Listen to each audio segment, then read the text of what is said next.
Hello, this is a free call from Gypsy Blanchard. An offender at the Chillicothe Correctional Center. This call is from a correctional facility and may be monitored and recorded. To accept this free call, press 1. To refuse this free call, press Thank you for using Securus. You may start the conversation now. Hey, son, are you home? Yeah, I'm at home. Hey, sweetheart. I've been missing you. I've been missing you so much, too. What are you up to? Huh? What's going on with the violation? Okay, so I'm getting put in orange tomorrow.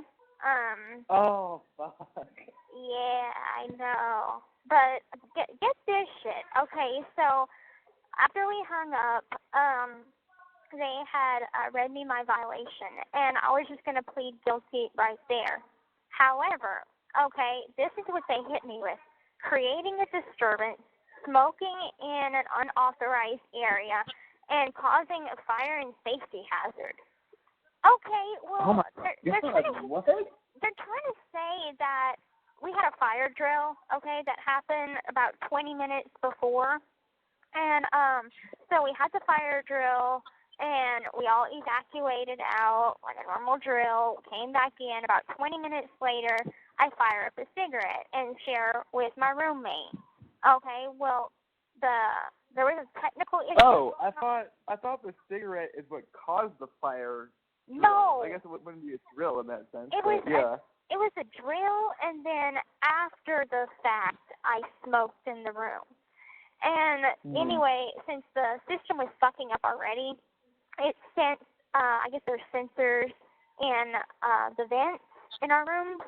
So it like detected, okay, there's smoke in this area, while the alarms are highly sensitive because they're messing up. Like the maintenance had to come and fix it from going off so many times.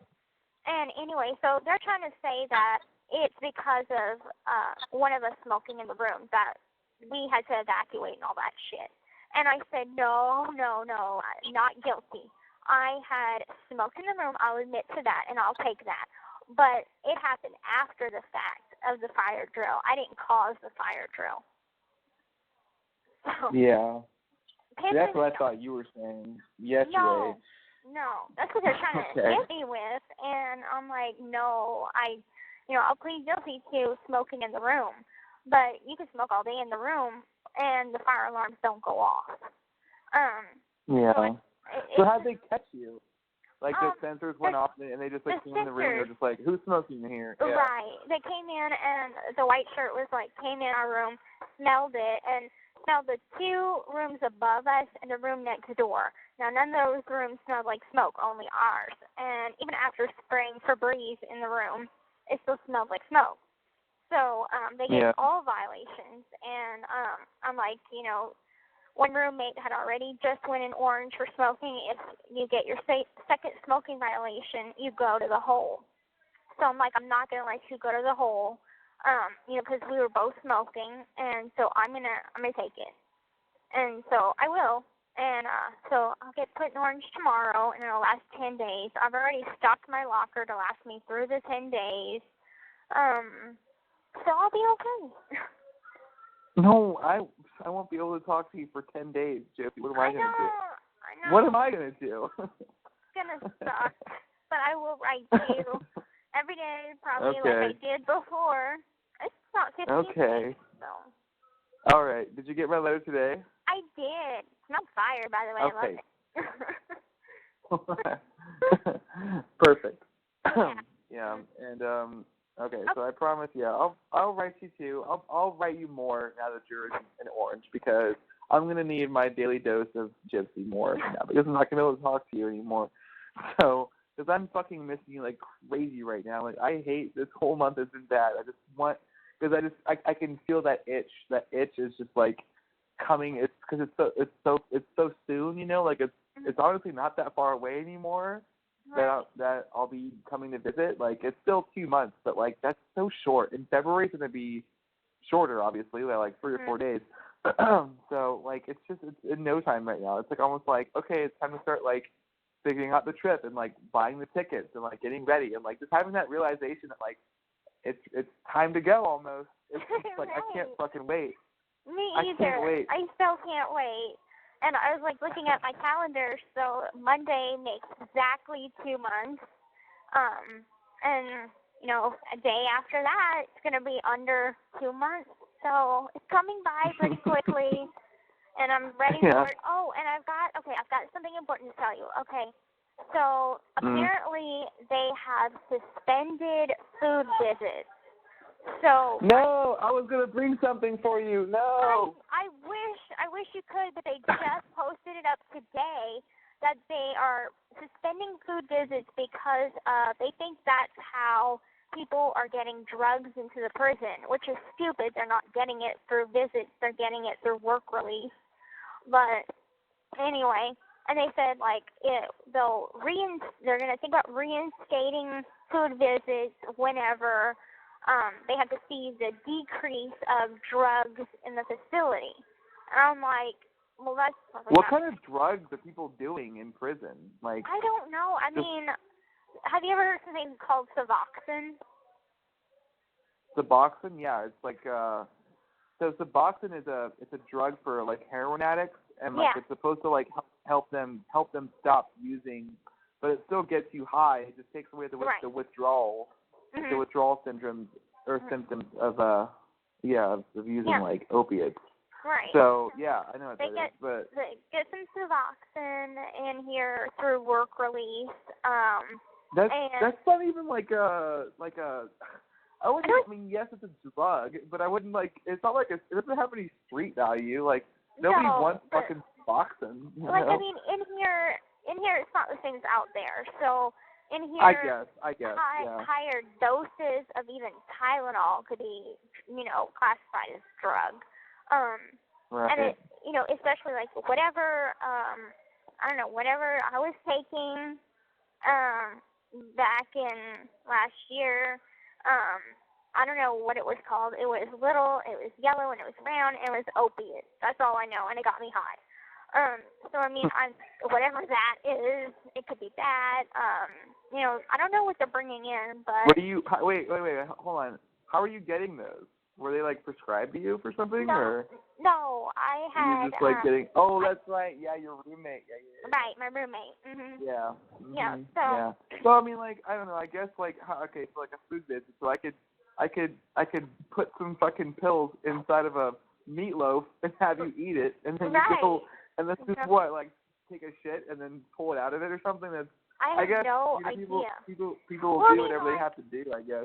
Well, I mean, I was thinking, I'm like, do you cook the drugs in the food?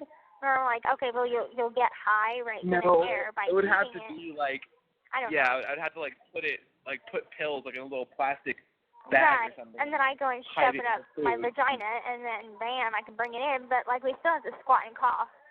So, I mean, that's what I was thinking. Yeah, you got to squat off. I don't know. people listen.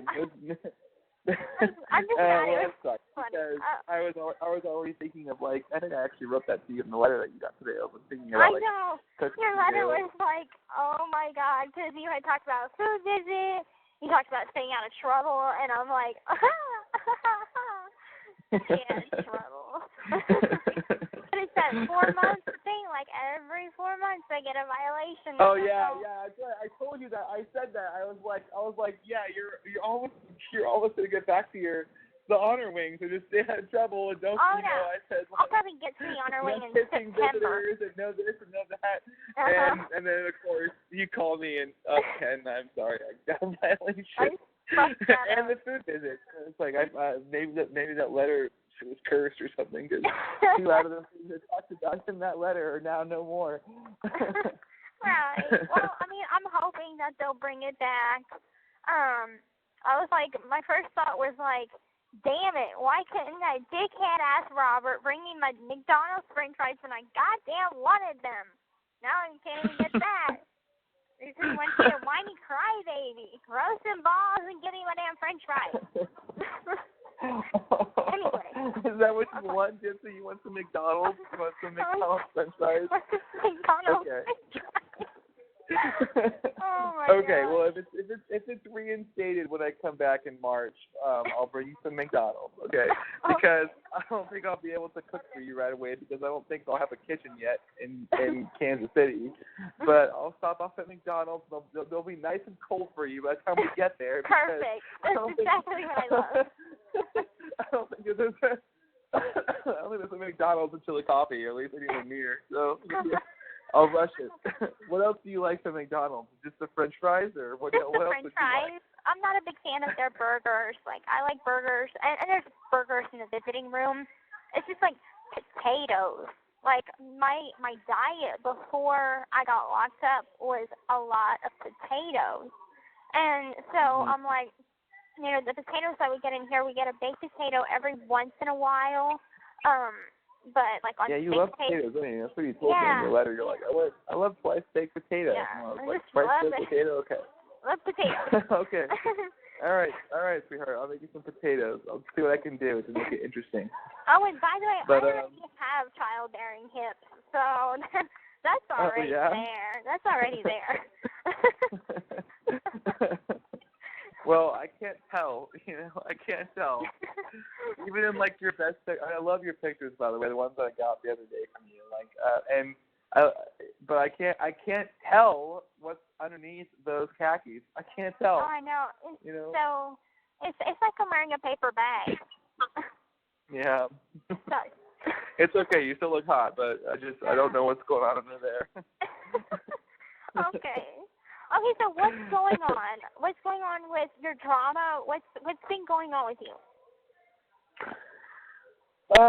So the latest on the drama, actually, I found out today that Colby is moving out. So Colby's the girlfriend. It's the same. It's the same shit, which honestly still baffles me today. It's like it's January of 2018. All of this drama started in March of 2017, like almost a year ago. Like before I even met you, Gypsy. Before I even like knew who you were. All this shit started. Like it was that long ago.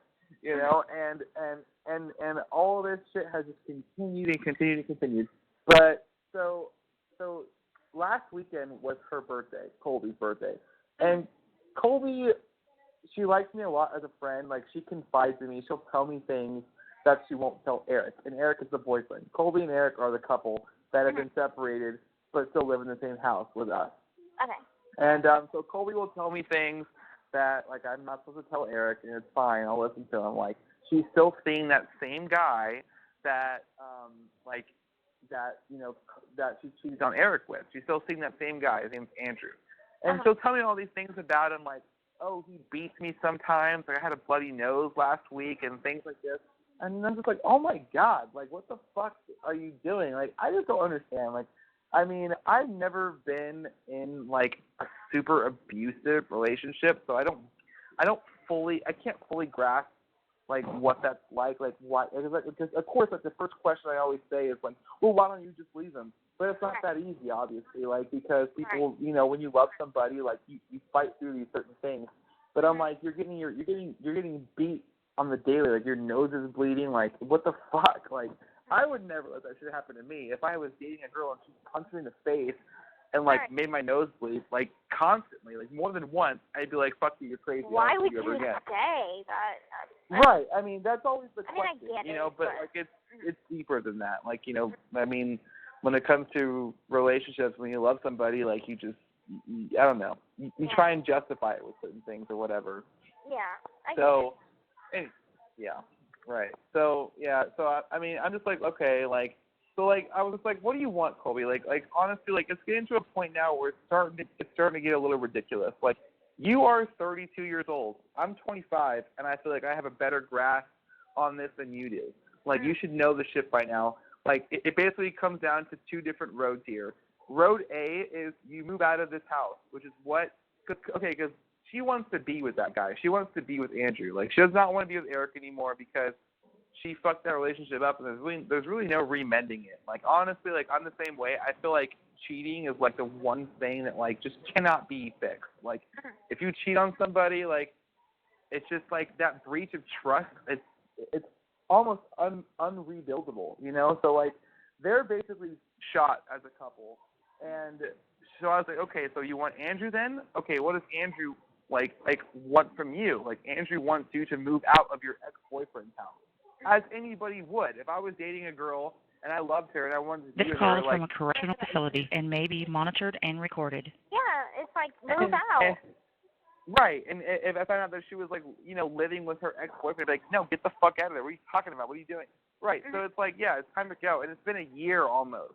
That's the biggest point here. It's been almost a year. Like, it's time to just make that fucking decision. And she's like, well, it's not that easy. I've been dating Eric for 5 years. Like, all of our, you know, belongings are, like, I don't even know what's mine and what's his anymore. Like, our whole lives are intertwined. Like, I get it, but, like, you have to move on. Like, it's just, if you want to be with Andrew, you have to leave this house. Right. So she found an apartment, and now she's moving out. But, like, so this was just a couple nights ago. This was, like, Monday night or something. She comes home, and I'm on the couch watching, like, TV or something. It was, like, late at night, like, midnight or something. I'm just watching TV chilling. And she comes in, and she's just, like, fucking, it was her birthday. And she was fucking bawling. And I was just, like, just completely bawling. And I see her in the corner of my eye, like, walking through the living room crying. So I'm like, hey, Colby, come here. What's wrong? I'm like, you all right? Like, come sit down and talk to me.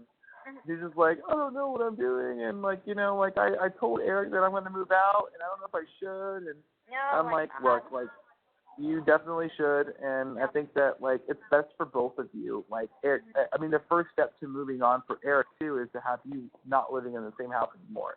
Because how can he move on if, you know, his ex of 5 years is still living in the same house? It's just awkward. Like, you can't do anything about that. So anyway, so she's bawling and crying and like I don't know. I guess I didn't know. I feel like I already said everything I needed to say. So, like, I was just kind of repeating myself at that point. But I was just like, you did the right thing. You know, I know nobody wants to hear this shit. Like, nobody wants to hear you did the right thing when you made a hard decision. Like, I understand, like, you're trying to work it out in your own head, but, like, I support you, and I think it's a good idea for you. I don't think you're a shitty person. You know, things happen, people cheat. It doesn't make you a shitty person. It just means you were unhappy in your relationship or whatever.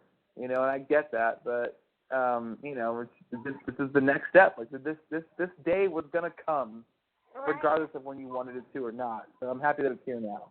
So she's moving out, like, tomorrow, and yeah, so, like, that's basically the end of it. Well, I'm happy. I feel like it's finally over. Yeah. Finally over. That drama, you don't have to be in that drama anymore. I mean, you were planning to move, so you weren't going to be in that drama, but at least you don't have that stress right now while you're moving. Right, yeah. Like, I'm so hyper-focused on this move. It's going to be healthy for her. It's going to be healthy for him. I mean, it's very unhealthy to be together when you're not together. And right.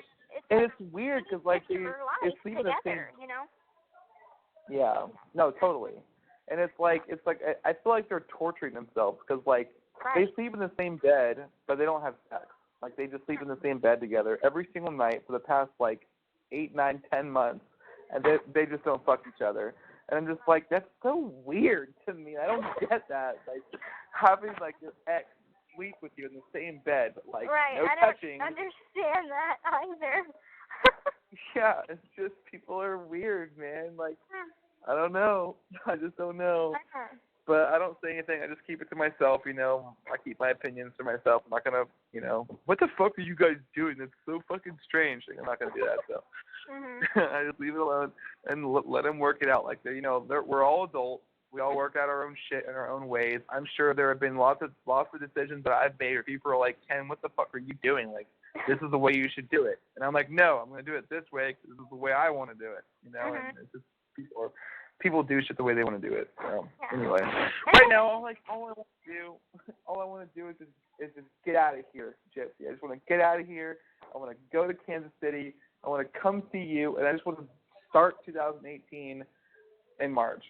2018 hasn't started yet. I'm still waiting until March, but it's coming. Hey, it isn't that much longer. Like, just think, okay, well, just because you have to... What am I doing wrong, Gypsy? I just feel like I let you down in the last month. What? I just want to know, like, what I don't know. I just like get this feeling that like I don't know. I haven't been doing something right. No. And I'm not saying that to be like insecure. I'm not saying that to be insecure. I just feel like I don't know. Like I feel like okay. So like the last time we talked on the phone, when you called me after the Saints loss, I was like not sober. I had been drinking that night, so I don't know exactly how stupid I was being. But you were being but I don't know. stupid. I'm trying to think. What day was that? I don't even remember. That was like Sunday, I think. Sunday, because Okay. it's football day, right? No. There's Okay, nothing all right, never mind. weird. Never mind. There's Never nothing mind. weird I about just it. miss you. I just miss you. It just drives me crazy because I just miss you so much. I I just want to see you again, and I just want to get through these last 2 months and just forget about it. Forget that these 6 months ever happened. Right. Yeah, and I told you that I was probably gonna have Mom give you a keep it rated PG pep talk before you came visit me, and so she's locked and loaded, and she knows. You came to visit me, Gypsy. You always say that. You always say that. You always say came visit me or come visit me. It's came and visited me. Oh my God! Are you trying to like brush me up on my language arts right now? No, I'm not. I just love it. It's adorable. But no, keep going. What were you saying? Well, a lot of people talk about how I say come and ask me something, and they're like, what is it again? I'm like, oh, okay. You want me to pronounce it the proper way? Okay, ask me something. You say ask? Like A-S-E? You say ask? Yeah. That's like, shut up. I'm sorry. It's how Cajuns talk. That's how Louisianians I know. I love it. I think it's actually like oddly sexy, like the way you guys talk. Like it's a little, it's like a little bit different. I am weird. I think it's sexy. Come and ask me something. Came visit me. Came and visit me. I might as well add a British British accent on top of that. Let me hear it. No, I don't have nothing to say. You told me in the letter once that you have a good British accent. I want to hear it. Yeah, I want to hear I'm not hearing it right now. Okay, we can save it. We can save it for the visit because I want to hear it at some point. All right, I'll save it for the visit. All right, promise me that. Okay, promise me we'll save it for the visit. Okay, all right. I'll save it for the visit. All right. All right. What were you saying though? Your mom was gonna give me a PG pep talk or something? Yes, Mom's gonna give you a PG pep talk, and because I had told her, I said, she wants to swing me around and everything, and no, only your brother could do that, and I'm like, well, I can do it and he can't, and she was like, well, everybody knew he's your brother. I'm like, I know that, but still. But she's gonna get you. Fine. Okay, I won't pick you up, and I won't So you're gonna I won't settle? grab your ass and wrap your legs around my waist. I won't do it, and I won't lean you back and kiss you like I want to. That's what I dream of doing. Okay. But so we're just gonna settle for a what am I gonna do? embrace? No, that's not good enough for me. I can't just give you a quick little hug and then that's it. I can't. I'm not. Okay, I'm okay. 5-second rule. Okay. Okay. All right. I don't want to get kicked out again. I don't want to get kicked out again. So That's what I thought. All right. Fine. I was like. I might just need your mom to actually give me that pep talk, 30 minutes before I go in. Yeah. Okay, Christy, call me at 9:30 when the visit starts. Yeah. So call me at 9. Call me at 9 and just let me know. Tell me what to do. I'll listen. Right. Okay. Absolutely. Okay. I don't want you getting kicked out again. I don't want to give them any reason to be all up on us and, I don't know, be nitpicking. Because, okay, if they start nitpicking, I'm going to get an attitude, and I'm going to get really pissy with these people, and I probably will go to the hole. And you don't want to see them handcuff me and take me to the back to the hole. Oh, fuck no, I don't. Because my face will get all red, and I'll get my 40-year-old attitude with these people. Yeah, what about that, Gypsy? What about that 40-year-old attitude? Right.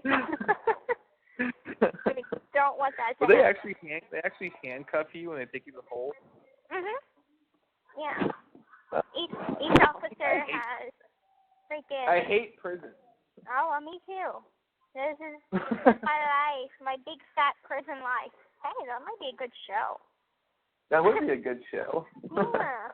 How we get fat in prison. Doing my big fat prison life. Living off cancer. Yeah. Okay. What would your episodes look like? Hi, I'm Gypsy Blanchard. I'm in Chillicothe, and this is my day. Go. Right. This is my day. I drink a lot of soda 24/7. What else? Hi, my name is Gypsy, and I don't go to the gym. I just eat anything I want and stay thin. You could look like this too.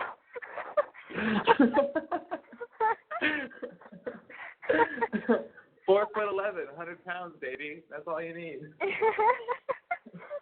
Be like, look, I eat anything I want. I don't go work out, and I'm somehow losing weight. Yeah, baby. What have you been doing this past week? Tell me what you have been doing this past week. Nothing. Besides getting a violation. It's been cold. So I've been staying inside. My homework, I've not been turning in homework. So. Why? Because I've just tested recently, and I just needed a break. I just needed a break. How'd you test? What'd you test? What was your score? I got, my math went down. All my grades went down. No, what's going on? I don't know. I have no idea. I mean, I thought. I can't give you any shit because I'm not doing anything with my schooling. I don't know.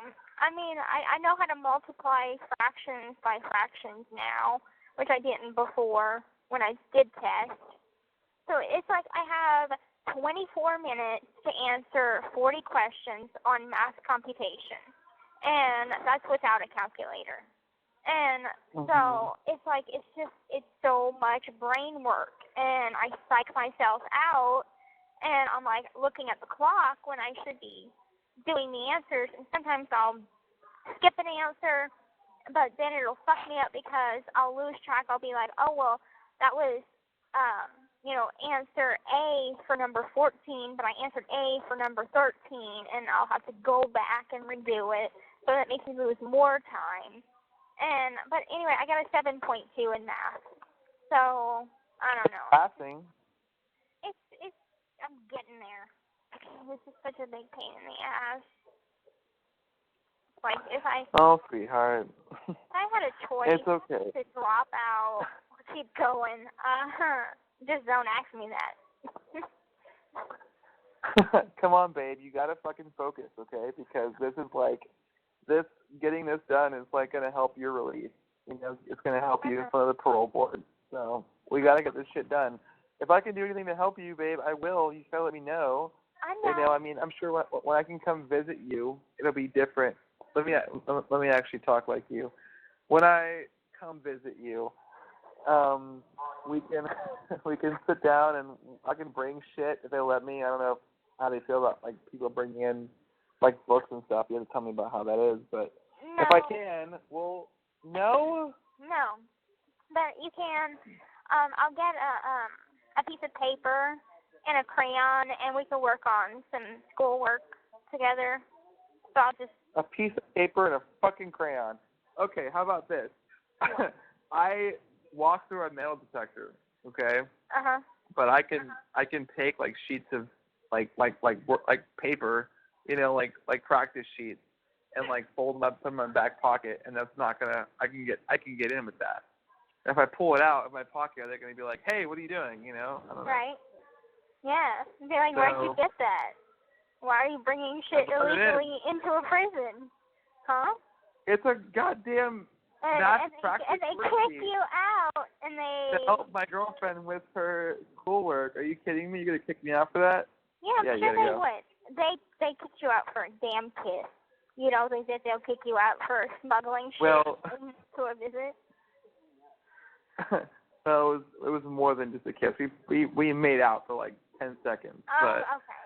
Well, still, different. that should be allowed. I think that their rules are fucking stupid, and that it should be allowed. Because I mean, it's not like we're kissing on a guard or some shit, or kissing on an inmate, or kissing our dudes, so it's fine. I don't know. It's stupid. Prison's stupid. If that was allowed, that basically would be like more than half of our visit. I would never take. I would never pull myself off of you, probably. I know. So, I'd be like a little lemur on you. I'd just attach myself to that crazy monkey squirrel thing. Nice squirrel. I'd pull you across the table and like put you on my chair and like straddle you over me and then just like not let go of you the entire time. Just like that. So what are you studying again? Wait, I don't care. Come here. I'm gonna have to talk you through this so closely. You're like, you can't do that. Don't do that. Don't. Okay. So here's what's gonna have to happen. Mm-hmm. When I lean into the table, when I put my arms down on the table and I lean my face in, you gotta pull back. Because if you lean in too, then it's gonna happen. So you have to just like counter whatever I do. So if I lean in, you have to lean back, and if you lean in, I have to lean back. Okay. And we'll have to do that. Okay. That's the way it's gonna be. Well, unless the guard ain't looking. Oh, if the guard's not fucking looking, I'm gonna grab you by the back of your head and just pull you in very fast. But I try and keep my eyes open just to watch the guard. We'll have to keep track of the guards, and I wonder which shift is less, like, which one is more cool, because they have, like, the morning shift is different than the afternoon shift. I don't want Miss Jackson. I just don't want Miss Jackson. Well, I don't want Miss Jackson, and I don't want Miss Lightfoot. I don't want either of those fuckers. Miss Jackson, her name is Miss Belfour now. But, Miss Belfour... Why? Is she married? I don't know if she changed it or what. I mean, obviously she changed it. But, like, she's cool with me now. Because she was there in the visiting room whenever I was doing one of the interviews. So she kind of got to know why I'm here. So she's cool with me now. She, like, plays with me sometimes and is like, I see gypsies everywhere. Why am I only seeing gypsies? Who was? Do you have any visits coming up besides me? Obviously, besides your parents too. Obviously. I don't know if my parents are coming this time, like right now, because why? Because of Dad's paycheck. They just don't have a lot of money right now, and that's another thing that's been stressing me out. Mom says, like, everything's good as far as their marriage-wise, but Dad, he can be kind of an insensitive jerk sometimes whenever it comes to him being stressed about money. And so, you know how Mom has that neck injury, and she hurts a lot of the time. Right. So it limits what she can do. Well, Dad is like, worried about how much money we got. So Mom texts him, be like, I'm crying right now because I feel like I'm failing you as a partner, and I'm crying because I'm trying to find a job, but nobody will hire me because of my injury. Like, I can't do the long work hours. And Dad texts her back, I know, but you still need to get a job. Like, how more insensitive can you be to the situation? Like, I know you're stressed. I know you have to be the breadwinner of the whole family. I get that. But, I mean, I don't know. Just...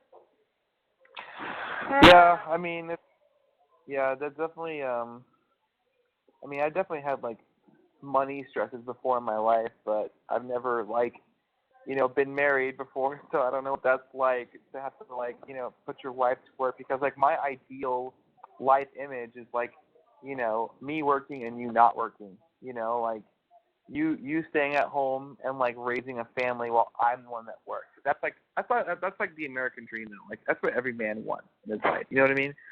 So I can understand like his stress, but also like, the fact that Christy reached out to him and said, I feel like I'm failing you as a partner. Like I'm trying really hard, but nobody wants to hire me. But just know that I am trying. And for him to just go, well, that's fine, but you still need to find a job. Like it's still, it's definitely kind of like a little bit of a dick move. But I don't know, man. That's like last time. Like you helped me get through whenever I thought that they were getting a divorce, and that's how he acted last time because he was worried about money troubles, and so he throws in random shit like threw in mom's weight, and it's like I'm not attracted to you anymore and all, and all because of you're stressed about money, and that's why I was like, I want to do my part to help. So instead of sending me, the full allowance that you were sending me before, cut that in half because I want to help. Like I don't want to be a burden either. And like Mia, she is wanting to go and do cheerleading again, and so like she's good. She's really good. So she would probably make varsity. And so. Like her shit is gonna cost a lot, and so mom had texted dad like Mia wants to try out for cheerleading again, and it's gonna cost. Should we say no? Should we not? And dad's like, no, go ahead and let her try out. So mom's like, okay, but don't complain whenever her shit's gonna cost like $1,000, So I don't know. Yeah. Just like, I'm in here, I'm in prison. I wish I could help out this time because, like, before I helped being a go-between to help them communicate. Now, if they're having marital issues, it's revolving around money, and I can't help with that. I can't stress again like that, worrying about are they going to split up. And really what I was really scared of before is being alone in a state where I have nobody and just being forgotten. And if the two would break up. And so now, I mean, at least I don't have to worry about that anymore because me and mom's relationship has, seen a hardship and we made it through it. And now that I have you there, I'm not worried about being like abandoned anymore. So that fear of being like an orphan stuck in the wilderness without anybody is no longer an issue. So I want to thank you for that. So at least I don't feel alone because I have you. So I'm happy with that. Come on, babe. I fucking love you so much, and I'm gonna be there for you whenever you may need me. I mean, I just can't tell you how happy I am that we're gonna be, an hour and a half, 2 hours away from you, so I can come see you whenever. And like, I'm there for you. I'm there for us. I'm there for this. Like, you don't ever have to feel that you're in a state where nobody cares about you, because I absolutely care about you. I love you so much. Like, don't worry about that. And that's going to be our life together in the next year, 2 years, 3 years, however long it is. Like, I'm never going to leave your side, so I'll always be there. And so is your family. Chrissy, obviously you know this. I'm going to have to tell you how much she fucking loves you so much. Like, the things that she talks, the things she says about you in the support group, it's just like, it's just lovable. It's absolutely lovable, and it just blows my mind. And I know nothing about your dad, obviously. Your dad never posted in the support group. Your dad, I never talked to him once. He's so a reserved person. Like, and that's fine. I mean, do you like Bob Dylan? I love Bob Dylan. Are you fucking kidding me? Well, he's a huge freaking Bob Dylan fan. So, okay. I'll buy him tickets for the next Bob Dylan concert. And I'll take him.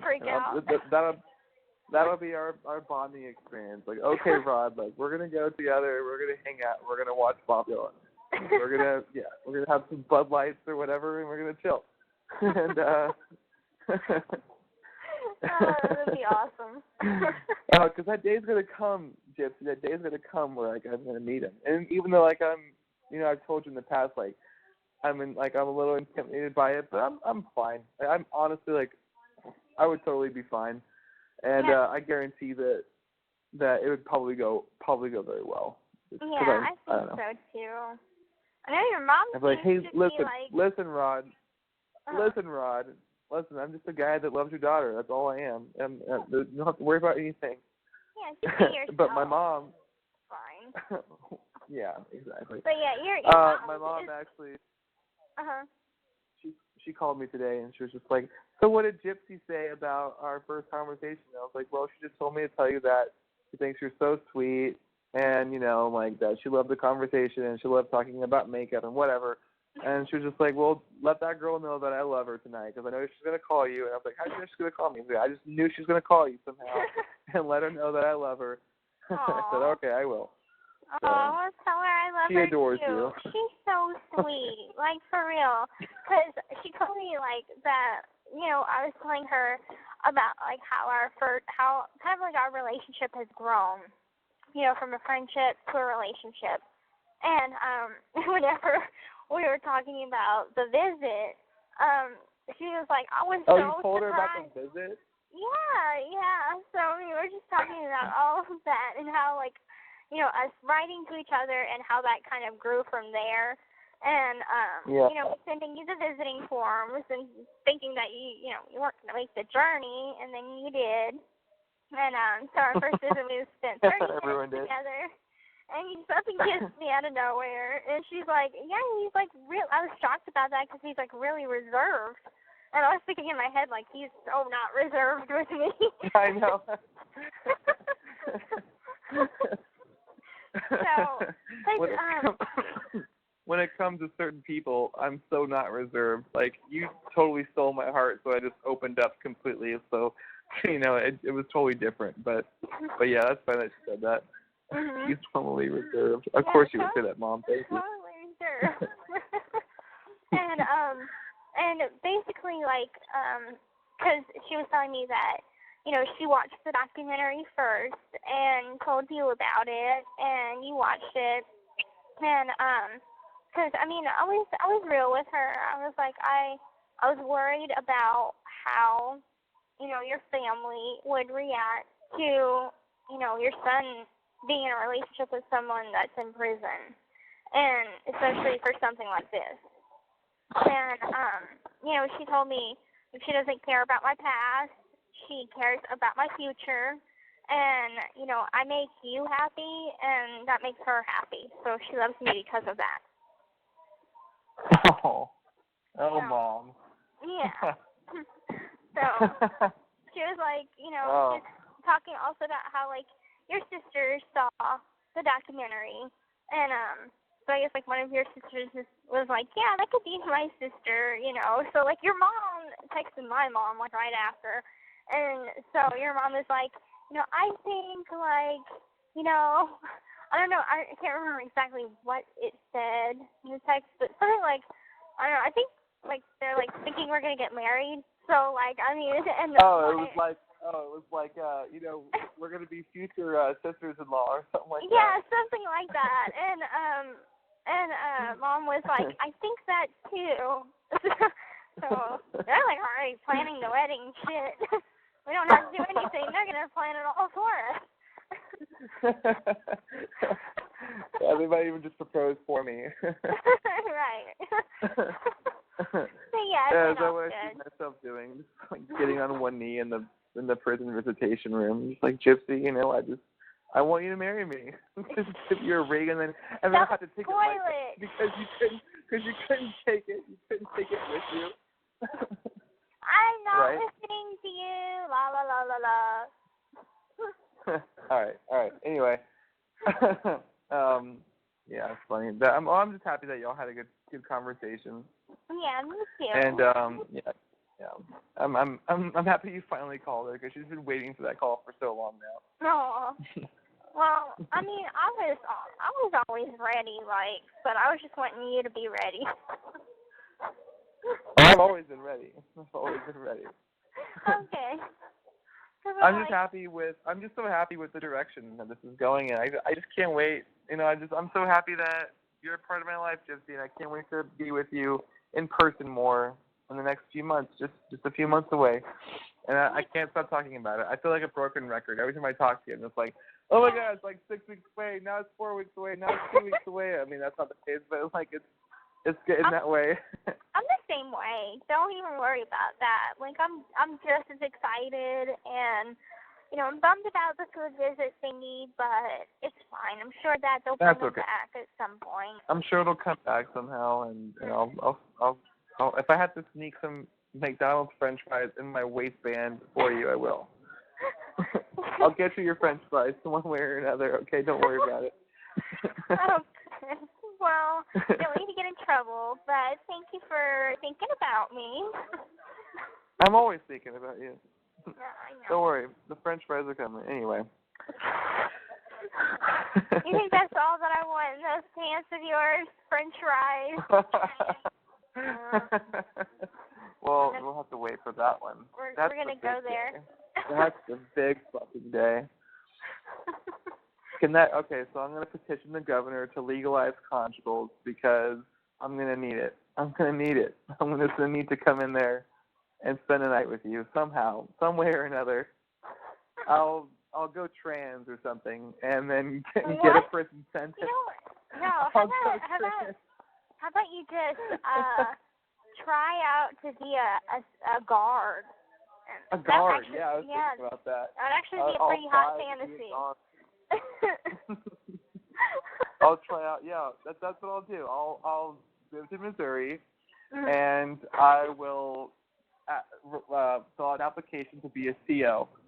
And hopefully they don't know my name. I'll maybe use my full name, Kenan, instead of Ken. That way that they don't, no radars are flipped. And then I'll just come in and I'll be the guard. And I'll say I want to do D-wing. I want to guard D-wing. 7 house D-wing. And 7 house. Okay, D-wing. 7 house D-wing. And then I'll come in and say, okay, head count, everybody get out. You stay. That would be perfect. I'd be like, we can go to the back, and I'd be like, I need some more rags to clean with, and there's like a big empty closet in the back. Okay, follow me to the laundry room. Right. Blanchard, just Blanchard. Blanchard. Blanchard, close the door. Mm-hmm. All right, come here, Blanchard. Yeah, that'd be it. That'd be it. Hey, and then you're gonna keep me out of trouble because there's a guard that I had a crush on for the longest time, and he went to prison, and he's back now, and I was like, oh my God, he's back now, and but I was like, yeah, he's not as good looking as I thought before.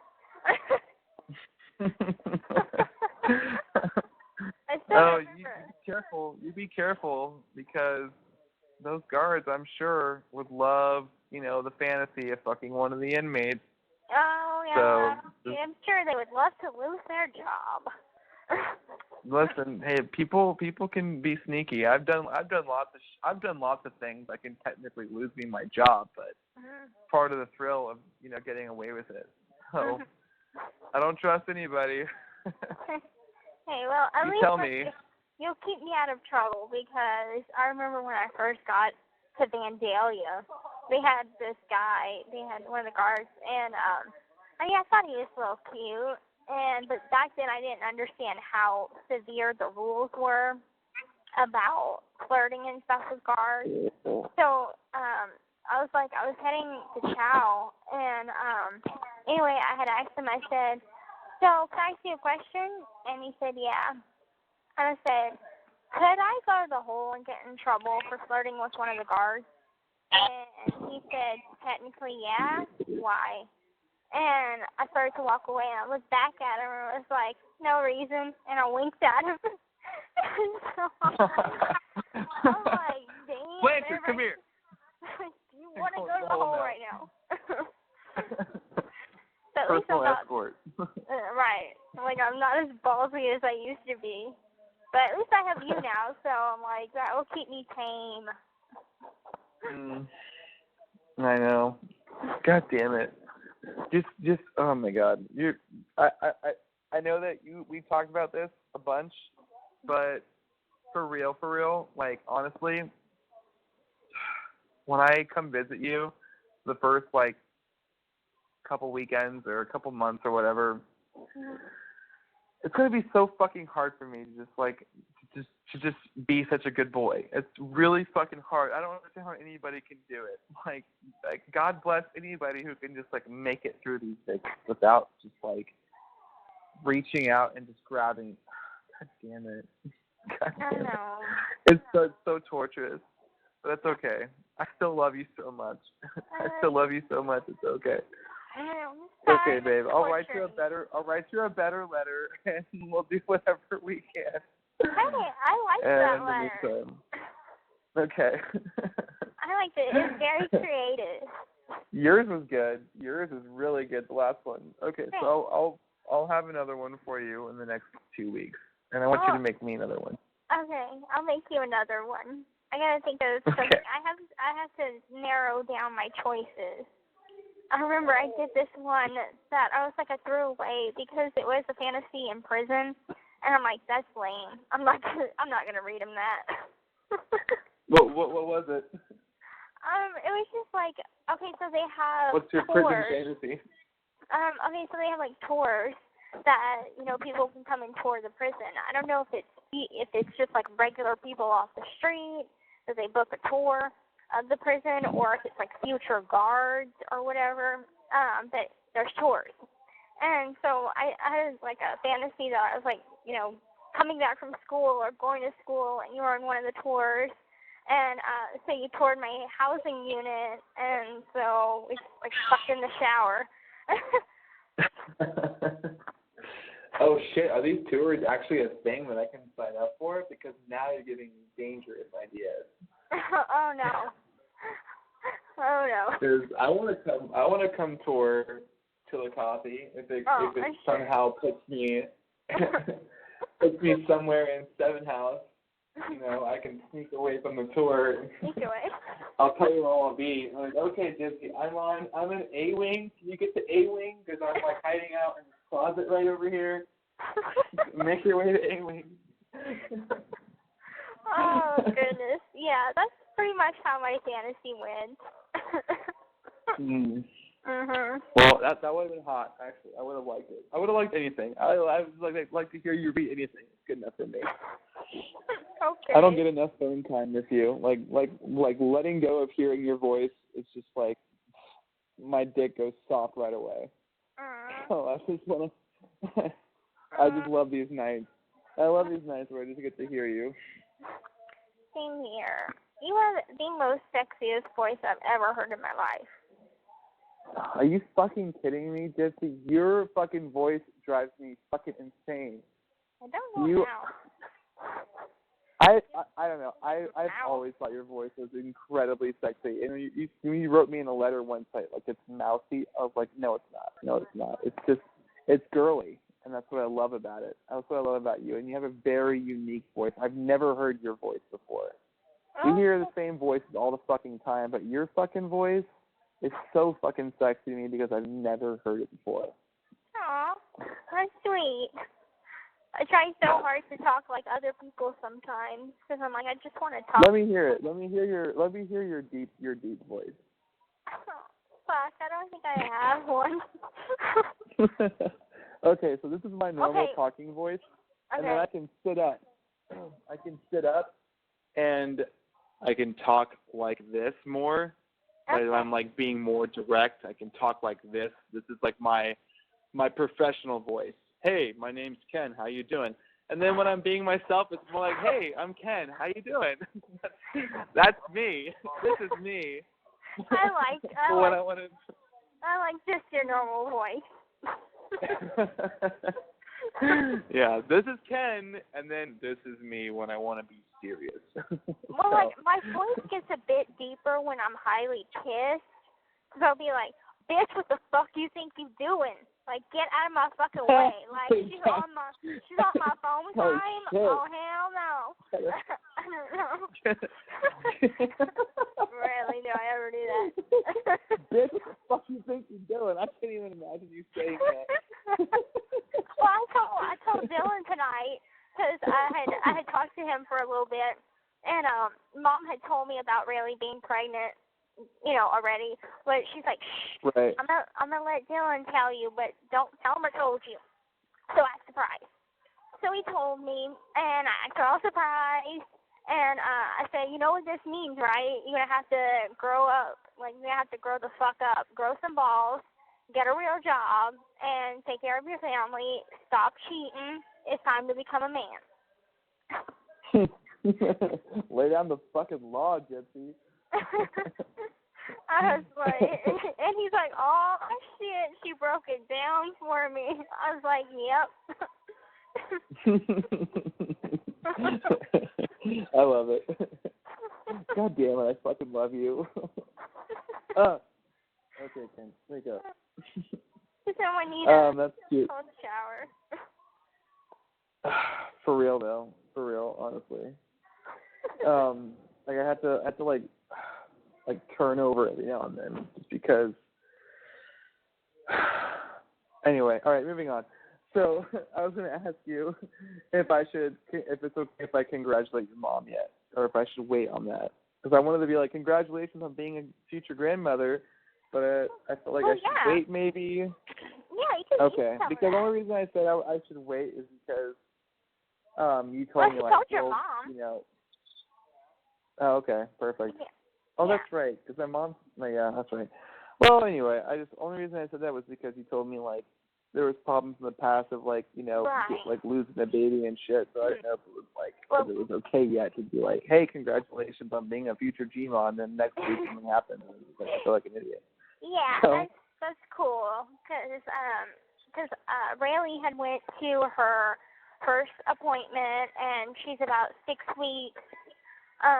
So they're roughly putting her at like September for her due date. And I was hoping it would have been July, but it's like September. So I'm like, okay.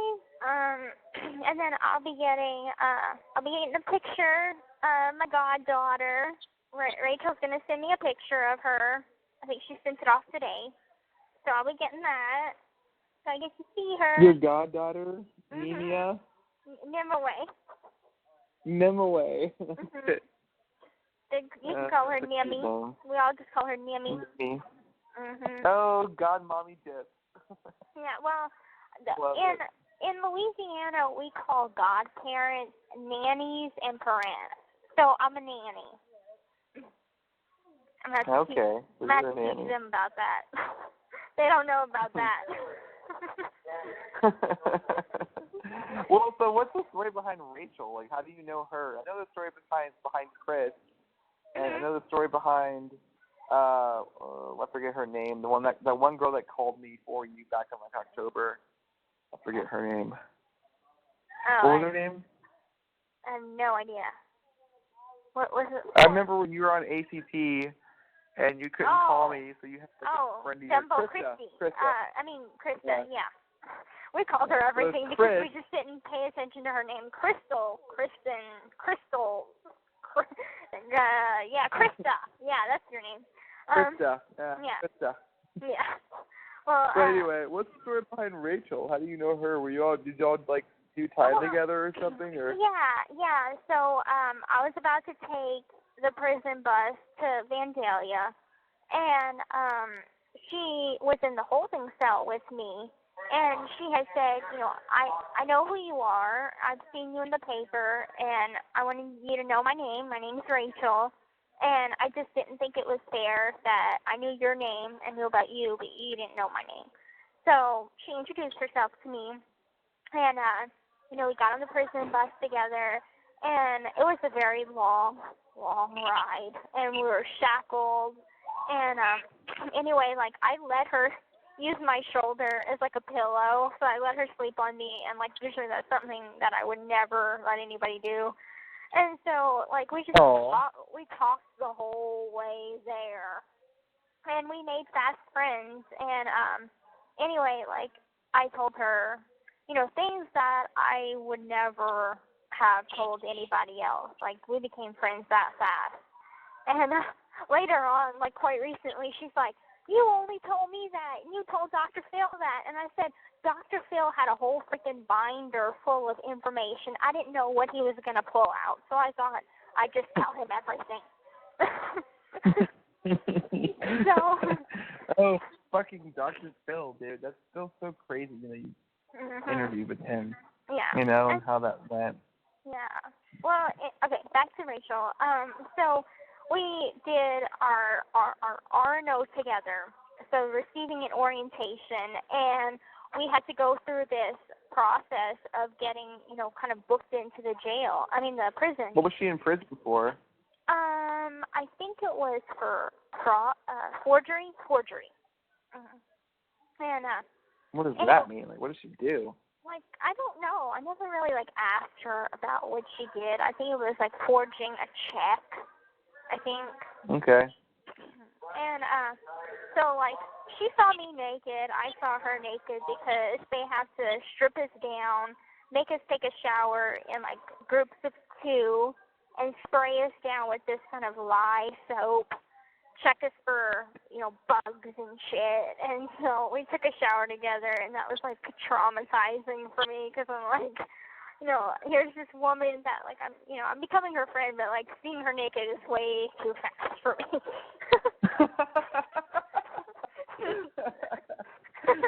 Breaking new ground. Right. There's no barriers. And so,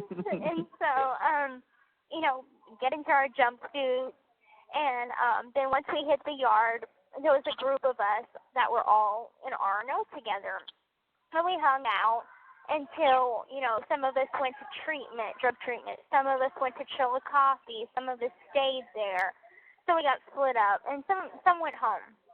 But Rachel, I left to go to Chillicothe first, and then Rachel wasn't far behind me.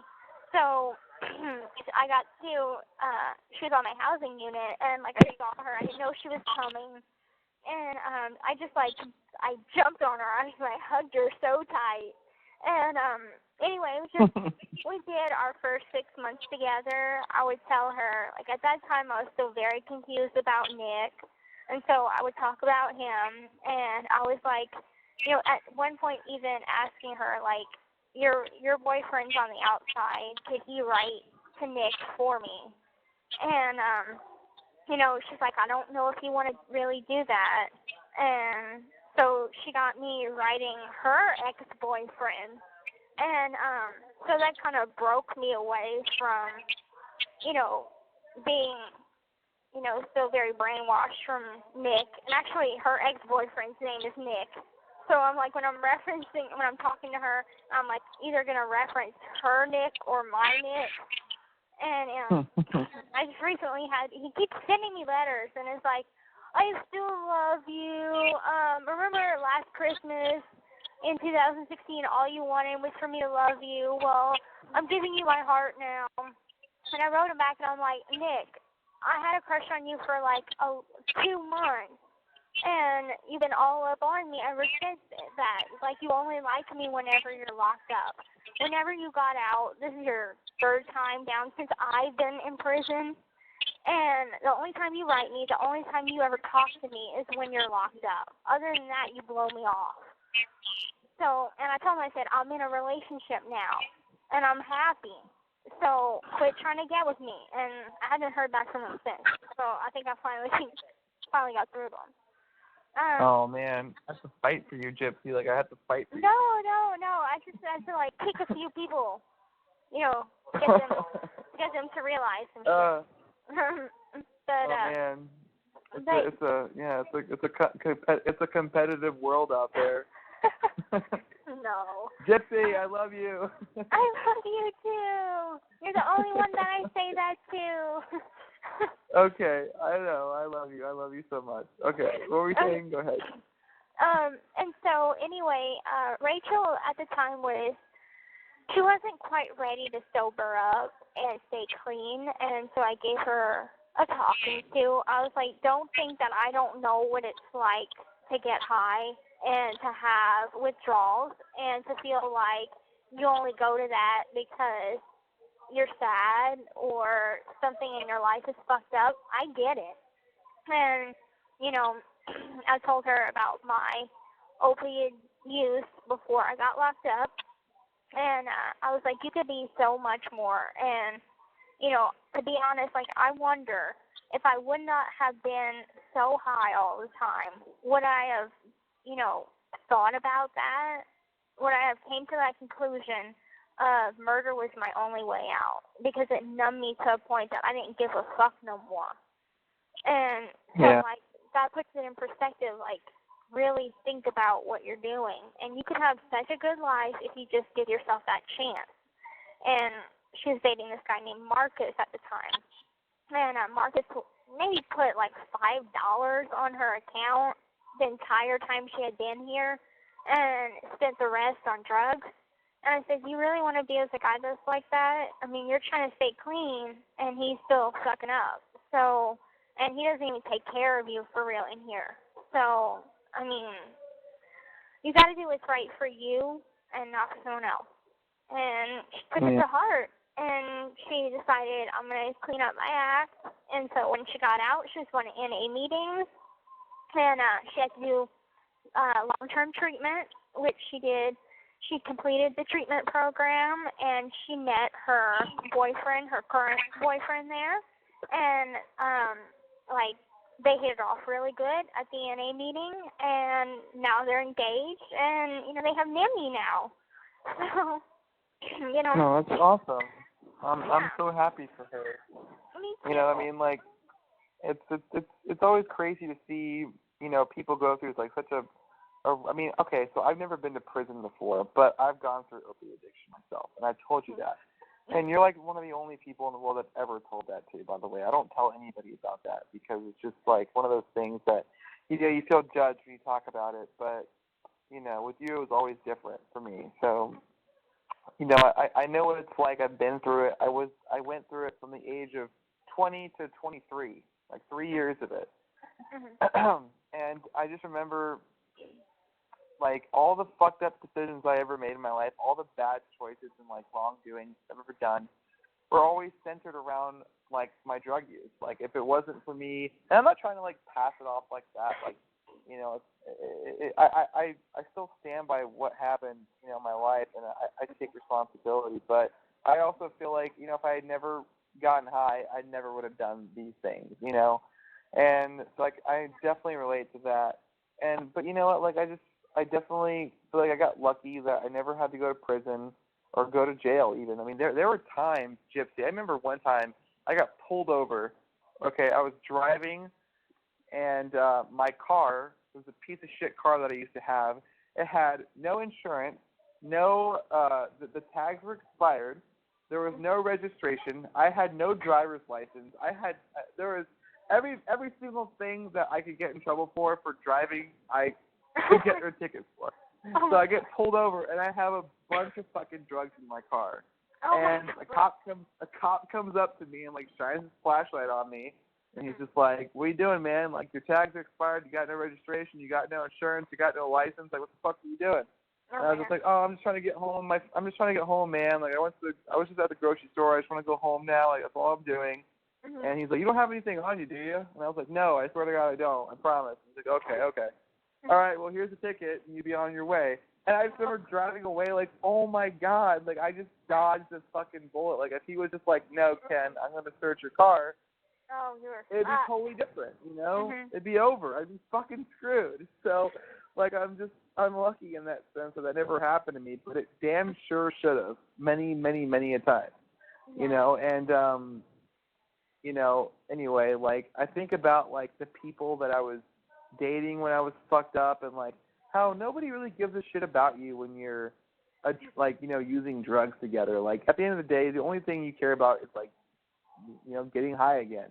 And if you don't really care about the person you're with, it's more of just like a vessel, like a tool to, like, get you high with. Like, for me, like, being the guy, I'm the one that makes the money. So if I'm dating a druggy girlfriend, you know, I'm just her source of income for drugs, basically. Right. So it's a completely meaningless relationship. It means nothing. Like, I don't give a fuck about this person at all. Like, it's just somebody to, like, lay in bed with you at the end of the night. Like, it's just so you're not sleeping alone. But have you ever had a relationship and you told that person that you were using pills and they just was like, they brushed it off?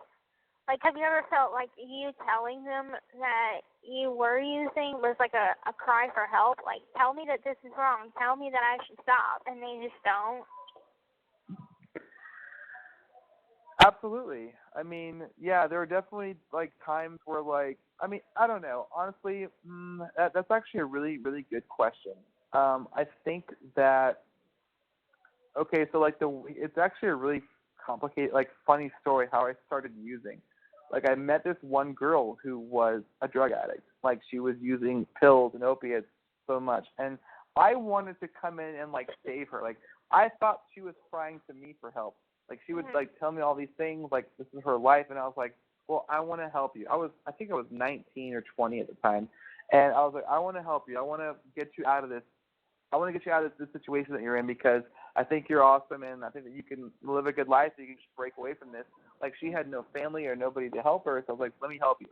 And 6 months later, I turned into using drugs with her and, like, ruined that. Like, I did not help her. If anything, I just, prolonged it, and we just fell into it with each other, and that's what started my addiction with it. Was if I had never met this one person, I probably never would have done it, because I didn't, like, when I was, like, 18, 19, I didn't even smoke weed. I didn't do drugs. Like, I was just, like, a normal, clean fucking dude, like, going about his life. And then, like, I met this one fucking girl, and then things just changed ever since that day. And, anyway, like, fast forward to now, that same girl is clean, like 5 years clean, like she's in AA, and she goes, like, every week, and she's actually getting married. She's getting married in May to a guy that she knew for, like, 3 months. And I'm like, that's fine, whatever. Like, if you're in love, you're in love. If you're in love, you're in love. And then she was like, she sent me a wedding invitation, and I was like, I don't know, I probably won't go to that. Right, awkward. Awkward, yeah, like technically one of your exes, like, at your wedding. It's just kind of strange. Yeah. So anyway, but Except got you hooked on pills, so it's like even worse. Right. Like, she has so much more clean time than I do, and that's fine. But whatever. Anyway, I don't know. So I don't think I've ever been in a relationship where, like, I was expecting someone to save me, because I just always kind of felt like being, I don't know, like, that no one ever would care enough to try and save me. As fucked up as that might sound, it's just like, like, I'm a guy, like, I don't know, guys don't really, like, look for that kind of savior kind of help. I don't know if it's a manly thing versus a woman thing. It's just like, or maybe it's just me and, like, my own, like, sense of pride, because I never thought I had a problem. I always thought that I was okay and that I wasn't doing too much, and that, but reality is that that's not the case. I was doing too much, and I did have a problem, but in my own head, I was like, you guys don't know what you're talking about. I'm totally fine. I still have a job. I still have a car. I still have a place to live. I'm not a fucking homeless, junkie shooting heroin. I'm not that guy. So, right. like, I'm not but that bad. But it's still a problem, yeah. I thought myself the same thing, because it was like my mom, she had lots of medications, and she had opioids, and, like, later on, she didn't want me using as much of hers, like, as much of her medication, so she ended up, like, asking my doctor if I could be put on pain medication, and so my doctor was supplying me with some, too, so I had Tylenol with codeine, and so sometimes I'd chug the bottle, and there'd be other times that I would just steal from my mom, and it started with her giving them to me willingly, and then I kept wanting more and more because I built up a tolerance to where there was a time that she was getting oxys, and that's the only thing that would get me high, and Jeez. It's like I don't. Yeah, I remember those. I don't even know why. I mean, I think it just stemmed from wanting to be numb whenever we would have an argument, or just flat out not wanting to exist, and it made me feel like I didn't exist. You know, I never experienced something that just made me so relaxed and not nervous, just didn't give a care. My God, you're like literally saying exactly what I was thinking at the time. Like, you're speaking my fucking mind right now. But keep going. This is why I love you, but keep going. And like I told Nick that I was like, I'm starting to be addicted to these pills, expecting him to say, well, you need to stop using them, you know, try to not take them, you know, be some type of that way. Well, he's like, oh, okay. Oh, okay. All right, I'm telling you that I'm addicted now, and you're just going to be like, oh, okay. Yeah. But how did you guys communicate? Like, so I've always been curious, like, you guys knew each other for like 3 years. Like, was it always like through a cell phone? Like, you always did you have your own phone that you could just like text them through, or like did you guys have like an instant messenger, like where you guys would like message each other online? You know, like what did you guys use? I had a secret phone. Okay, it's not necessarily a smartphone, but it is a touchscreen phone, and it was an LG phone. And anyway, I had stolen money from my mom's wallet and went and kind of snuck off.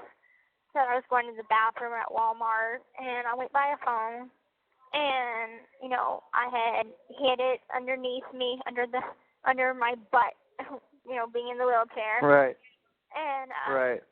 You know, hooked it up to the Wi-Fi at our house and just used it through Wi-Fi purposes, so I could access Facebook. So we used Facebook, Facebook Instant Messenger, Yahoo Instant Messenger, Skype. You know, we would make phone calls through Skype, just that way.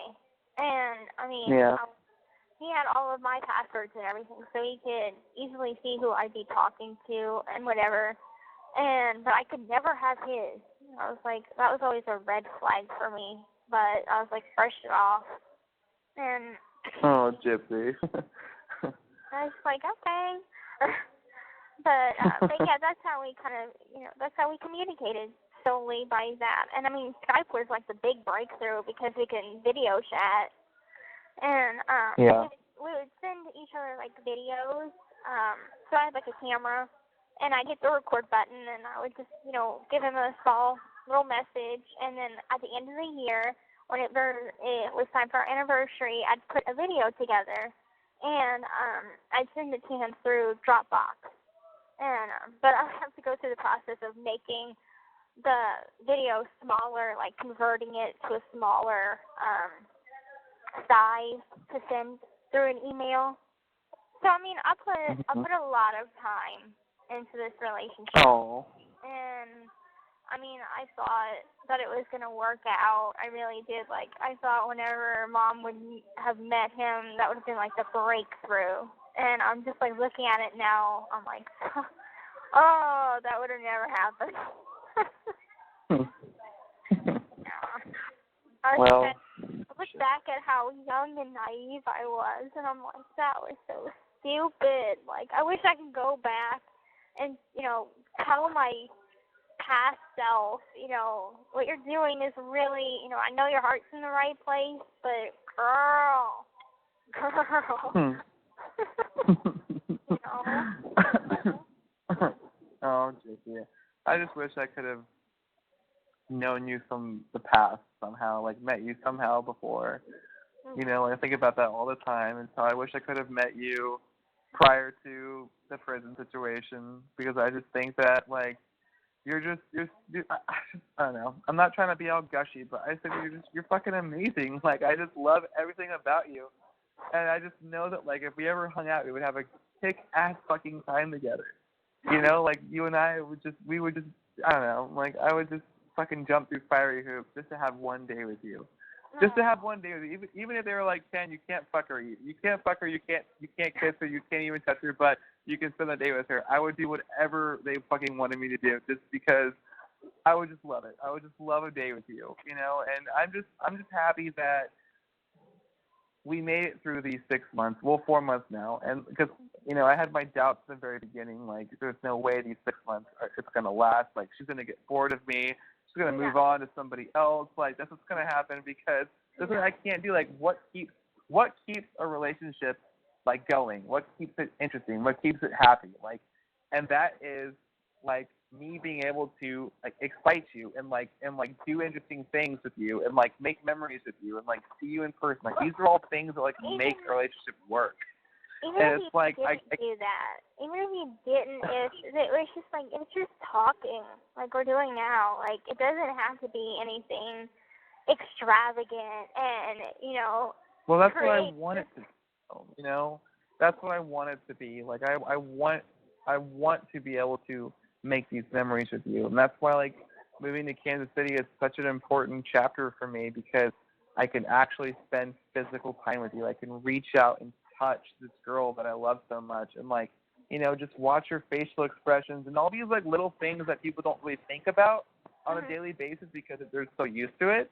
But like when you don't have it, then it really, really hits home, and you really start to appreciate these little things, and like all these little things that I just can't wait to, you know, have with you. And it's not too far away anymore, and just like actually hearing your fucking amazing voice through my ears and not through a telephone with a little background voice saying, "This call is from a correctional facility and maybe monitored and recorded." I know that. I got it. You know, I just want to be able to like, I don't know, just have you. Got that down pat. Oh, are you kidding me? I've heard it so many fucking times. Well, I'd rather. I mean, you try out to be the new recording. I'd gladly listen to you tell me that this phone call is recorded and monitored like all day long. But only if it was your voice. This is a free call from Gypsy Blanchard, an offender at the Chillicothe Correctional Center. This call is from a correctional facility and may be monitored and recorded. To accept this free call, press 1. To refuse this free call, press 2. If you would like to block this person and all future calls from this facility, I'll kill you if 3. you've ever blocked me. Thank you for using Securus. You may start the conversation now. Damn, that's that's what's going on whenever I'm hearing dead silence. Like, it's just silent on my end. And someone said, like, whenever someone has a phone account, it plays elevator music. I said, I've never heard no elevator music. My parents have an account. Elevator music? No, I've never once heard elevator music. Never. No. Yeah. Oh my God. I've always wondered, like, what would happen if my cheek, like, accidentally pushed 3 or something, and like, okay, Gypsy Blanchard is now blocked. Thank you. Goodbye. And like, how could I change that? Like, what would I do to change that? Because whenever I try. If that ever happens, I think you call the prison. I think, or you call Securus, one of the other. And you tell them, I accidentally blocked this number, this inmate, and I want to unblock her. So they can talk you through that. So if that ever happens, text Mom, let me know so I'm not freaking out. But this number has been blocked. You're like, Oh, babe. Oh, babe, don't worry. I would never. Okay. It's like my mom asked me, and she was just like, Ken, so like, what do you what's your plan with Gypsy? Like, are you just gonna talk to her on the phone and go visit her and just write her for the next few years? And I was like, that's exactly what I plan on doing. Like, I just don't think it would ever get old. I feel like every single time I talk to her, every week, you know, even if it's 3 hours, 2 hours long sometimes, like, it's just the best thing. It's the best part of the week. I never want to hang up. I never want to get off the phone. I feel the same way. Like, hanging up on the phone with you, I have the biggest smile on my face, and everybody knows, like, who I just got off the phone with. And because my face just turns, like, my cheeks are so red, and I'm just smiling so big. So everybody knows who I got off the phone with. And so last night, or maybe this night before or something, you know, after I got off the phone with your mom, I was smiling like that big, and You just got off the phone with Ken? I said, no, I just got off the phone with his mom. And, like, it went really, really good. I'm so happy that it went well. I'm so happy. Like I told you before, she fucking loves me so much, and she just wants you to know that. Aww. And she loves me vicariously through me, because I just told her, I was like, Mom, like, I understand, like, you may have your opinion on it, and I know that she's in prison right now, but you have no idea, like, how much this girl means to me, and, like, how much I connect with her, and, like, just how fucking much I hold her to my heart. And she's like, okay, Ken, okay, all right, I got it. So, like, and I was like warning her. I was like, Mom, when she calls you, I know that, like, you know, we don't talk that much, but just know that I love that girl, so be good to her. She was. And, like, okay. So I guess, like, you know, your mom knows. I guess you must have told her that you pissed off my dad. And so her and Mom were talking about it, and so Mom was telling her that, you know, Dad is coming around, and she, like, brings your name up in conversations in a good light to get him used to the fact that, basically she was, like, telling Dad, hey, look, they're together, and I think they're going to be together for a hot minute, so you're just going to have to accept it. For a hot minute? Yeah. I'm planning on forever. Well, that's something that you have to talk about later. Okay, a hot minute. That's fine. A hot minute. And so, so that's like, he's the kind of man that's like, okay, well, if my wife is okay with it and it makes my daughter happy, then I'm okay with it. That's like how he is, you know? So, I'm like, okay. It's all good. Okay. So, you'll be just good. fine. I'm still waiting on the day where he calls me. Ken? Yeah, this is Rod. How you doing? Good. I'm good. How are you? Did I call you sir, or did I call you? What did I call you? Oh my. Well, at least you're not pervert boyfriend anymore. So you've leveled up to just boyfriend now. Well, I am, but he can think of me as something else. That's fine. Anyway. He doesn't want to know how bad you are. Yeah, I'm really happy that you know, I would be so, like, because there's some, I read stories sometimes like when it comes to, like, high profile people, like, they will, like, publish other people's letters to them and, like, put it out on, like, the internet and shit. I'm like, oh man, if anybody ever saw, like, obviously if the day ever comes when we get out together and we have our, like, stash of letters, I'm gonna say, Gypsy, your parents can never fucking read those letters. Like, you can't read. Right. Those are, like, your letters. Yeah, no, never. That's just great. Tell my parents about Ken 2.0. That's perfect. Just what I need. Oh, man. God. Yeah. I need a Gypsy 2.0, but I can't get one. There's nothing I can do. Yeah, you can get There's one. nothing I can do. There's nothing I can get, Gypsy. There's nothing I can get. Yeah, I mean, in my Cosmopolitan, there's like a article about, like, different toys for guys. There's only one toy for a guy. It's not. You're thinking about the old one. That's the only one. I can't think of anything else. I mean, also, I think that, like... Have you even gone to a shop anytime recently? No, I haven't. Okay, when's the last time you went? To a sex shop? I don't know. Yeah. Probably over years, 2 years maybe? Okay, so there's been some advanced improvement.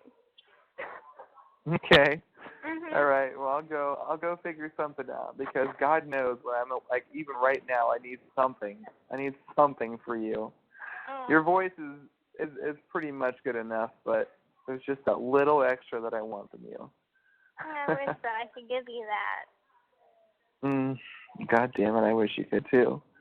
I would. Oh my God. If I was there with you right now, I would not hold back at all. Like, you have. If you were here with me right now, I wouldn't even let you speak. You would just have to shut up, and I would just run you through the fucking room.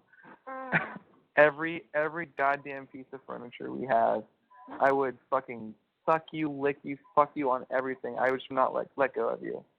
Oh. Well, okay. It's okay, babe, because it's okay, babe, because that day will fucking come, and so will both of us. I think I've already used that line before, but I'll use it again. Cute. Hot. You are just so fucking sexy to me. But okay, all right, it's okay. I think you're the only one that could actually make me break a sweat without even touching me. Yeah, you're the only voice that just makes me rock fucking hard with my hands at my side. Like, it's the only thing. I'm just laying in this bed and I just wish you could be here next to me. You know, I dream about it. I dream about it almost all the time. I have like the craziest sex dreams about you sometimes, and I just wake up in the middle of the night, and I'm just like, fuck, not yet, Ken, not yet. Sometimes it's quite difficult for me to fall asleep because I'll just be thinking about you like all night long, and I will like seriously get so hot and bothered that I'm like, I cannot sleep. Can you just get out of my mind so I can go to sleep? Please, 5 minutes. I need to get some sleep. I know. Well, listen, there's going to be a day that's going to come where I wake up in the middle of the night and I'm going to look over and I'm actually going to have you next to me. That day will come eventually, and I'm holding out for it. And, just being able to hold your hand and, give you a quick kiss when the guard's not looking, and grab your ass when the guard's not looking, and do whatever I can when the guard's not looking. I still want to find out what hard water is all about. I want to see how wet hard water really is. So maybe if I can get at least 30 seconds with you without the guard looking, I will take advantage. Oh, I know you would, and I'd be taking that same opportunity as well. We're just going to have to find ways to have fun with each other until that day. I love you so much. I think we can play around a little bit. We just have to be very, very careful. Very careful. Yeah, very careful. I can't do another 6 months without you, babe. I just can't do it. I can't do it. I would do it, but I can't do it. I know. I'm the same. I'm feeling the same way. I'm like, I really want to. Okay, so how about for our first visit, we play it cool, and then like for the take second a picture, half, take the picture and eat, and then afterwards, as it starts getting later and people start to leave or whatever, we can have some fun and kind of experiment, trying to get away with what we can get away with. I have a long reach, okay? I have a long reach, and that table is not too fucking long, so you'd be surprised with where I can put my hands on you without anybody seeing that. I have pants. So, It's not like I'm wearing a skirt. I know that. Don't even worry about it. I can slip my fingers through that waistband without anybody seeing me. You're tempting me to bad behavior. No, I don't want to get you a violation again. But and also, you'd be surprised at what I can do even if you have pants on. There's a lot that I can make happen even with your pants on. Oh my God. Now you just need to stop. All right, but we will play it as safe as we can. As safe as we can. Just don't smile at me too much. That's my biggest weakness with you. How you smile at me too much? I'll be happy. You can smile. Just don't smile at me too much. Because if you smile at me too much and you give me that look, I'm gonna lose control. Well, you better be thankful that I won't be high, because trust me, when I'm high, I'm so horny, it's unbelievable, and I'll be wild. So thank God I won't be high. I'll be in my right state of mind. So, but if I wasn't, Now you're driving me crazy because I wonder how wild that side is. But no, I don't want you to get high. Right. So I'll be totally relaxed and be like, Oh, fuck cigars. fuck you, Gypsy. Fuck you. God damn it. I'm All sorry. right. No, out of We're gonna be. curiosity. Out of curiosity, and this is like completely just out of curiosity, I want you to know it doesn't mean shit to me, but like. I already know what you're gonna ask me. Go ahead. You already know. I already know what you're gonna ask me. At least I think I know. Go ahead. Well, I was just like wondering, like I just want you to know again, it doesn't mean shit. Doesn't mean shit. Yeah. Okay. I already know what you're gonna ask me. Go ahead. Okay, you're gonna tell me. No, just ask me. I want to make sure that I'm doing it right. I'm thinking right here. Ask me the question. Okay. How big are you? I knew it. I knew it. All right, so you knew it. How big? All right, Gypsy. My dick is about 3 inches long, and it's about 1 inch around. Liar. So it's a baby dick. It's a baby dick. Liar. You have 1 minute left. Oh, I'm gonna call you right back. That's just great. What a Right back. perfect way. Hold that thought. Don't go anywhere. Okay. The caller has hung up. Hello, this is a free call from Gypsy Blanchard. An offender at the Chillicothe Correctional Center. This call is from a correctional facility and may be monitored and recorded. To accept this free call, press 1. To refuse this free call, press 2. If you would like to permanently block. Thank you for using Securus. You may start the conversation now. As you were saying. Okay. Okay. What were we talking about? So last time I checked. Okay, so I have, my dick is 7 inches long. Okay, 7 inches long and 5 around, which Oh my is God. good enough. That's on the bigger end of things. It's okay. I think that like I'm a big person. Like I stand pretty tall and like I have like I don't know. You saw me. You remember how like big as a person I was. I mean, I don't know. You're really not that big. I mean, like you're. Not like big. Not big like as in like muscle wise. I'm not like a fucking ripped dude, but I'm working on it. Well, you're not. Well, you're not fat or anything. Like you're perfect size and perfect height and everything. So like you're, I don't know. Like you're perfect. I think you're perfect too, Gypsy. Everything about you drives me crazy. But my dick is definitely big enough for you to ride on it. So just wait. Yeah. Just wait. I want to taste. Whatever you want from me, I can do it for you. I want you to come in my mouth. Oh yeah? Mhm. I can come. Oh, fuck.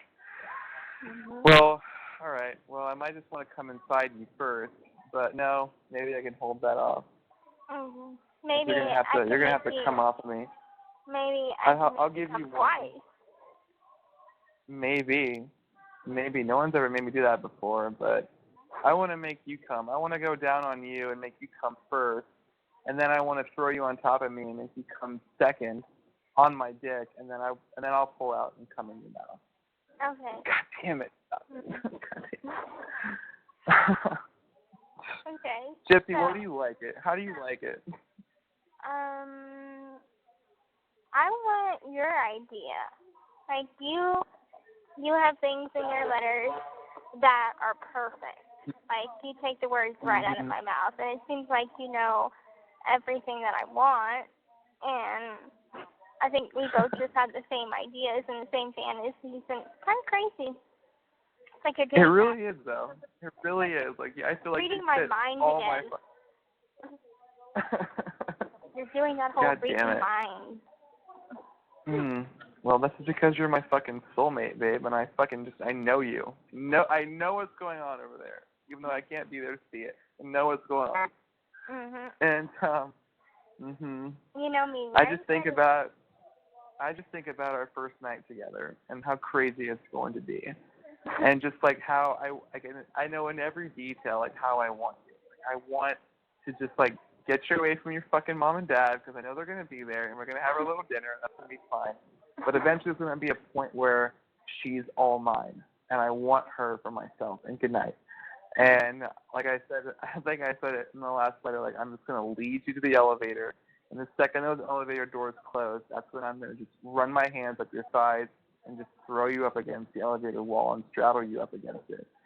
And I'm just going to kiss you all the way down your neck and just pull your shirt off in the elevator. I don't give a shit if it makes an unexpected stop. No, there's no cameras in the elevators, not in hotel elevators. I used to work in a hotel. I know how it goes. And then I'll just have to tell you to shut up as I walk you through the corridor, get into our hotel room, and the second that door closes, that's it. That's it. I'm just going to grab you by the throat and pick you up and throw you on the bed, and then just completely strip you, but not just go for it right away. Just kind of slowly kind of tease you into it.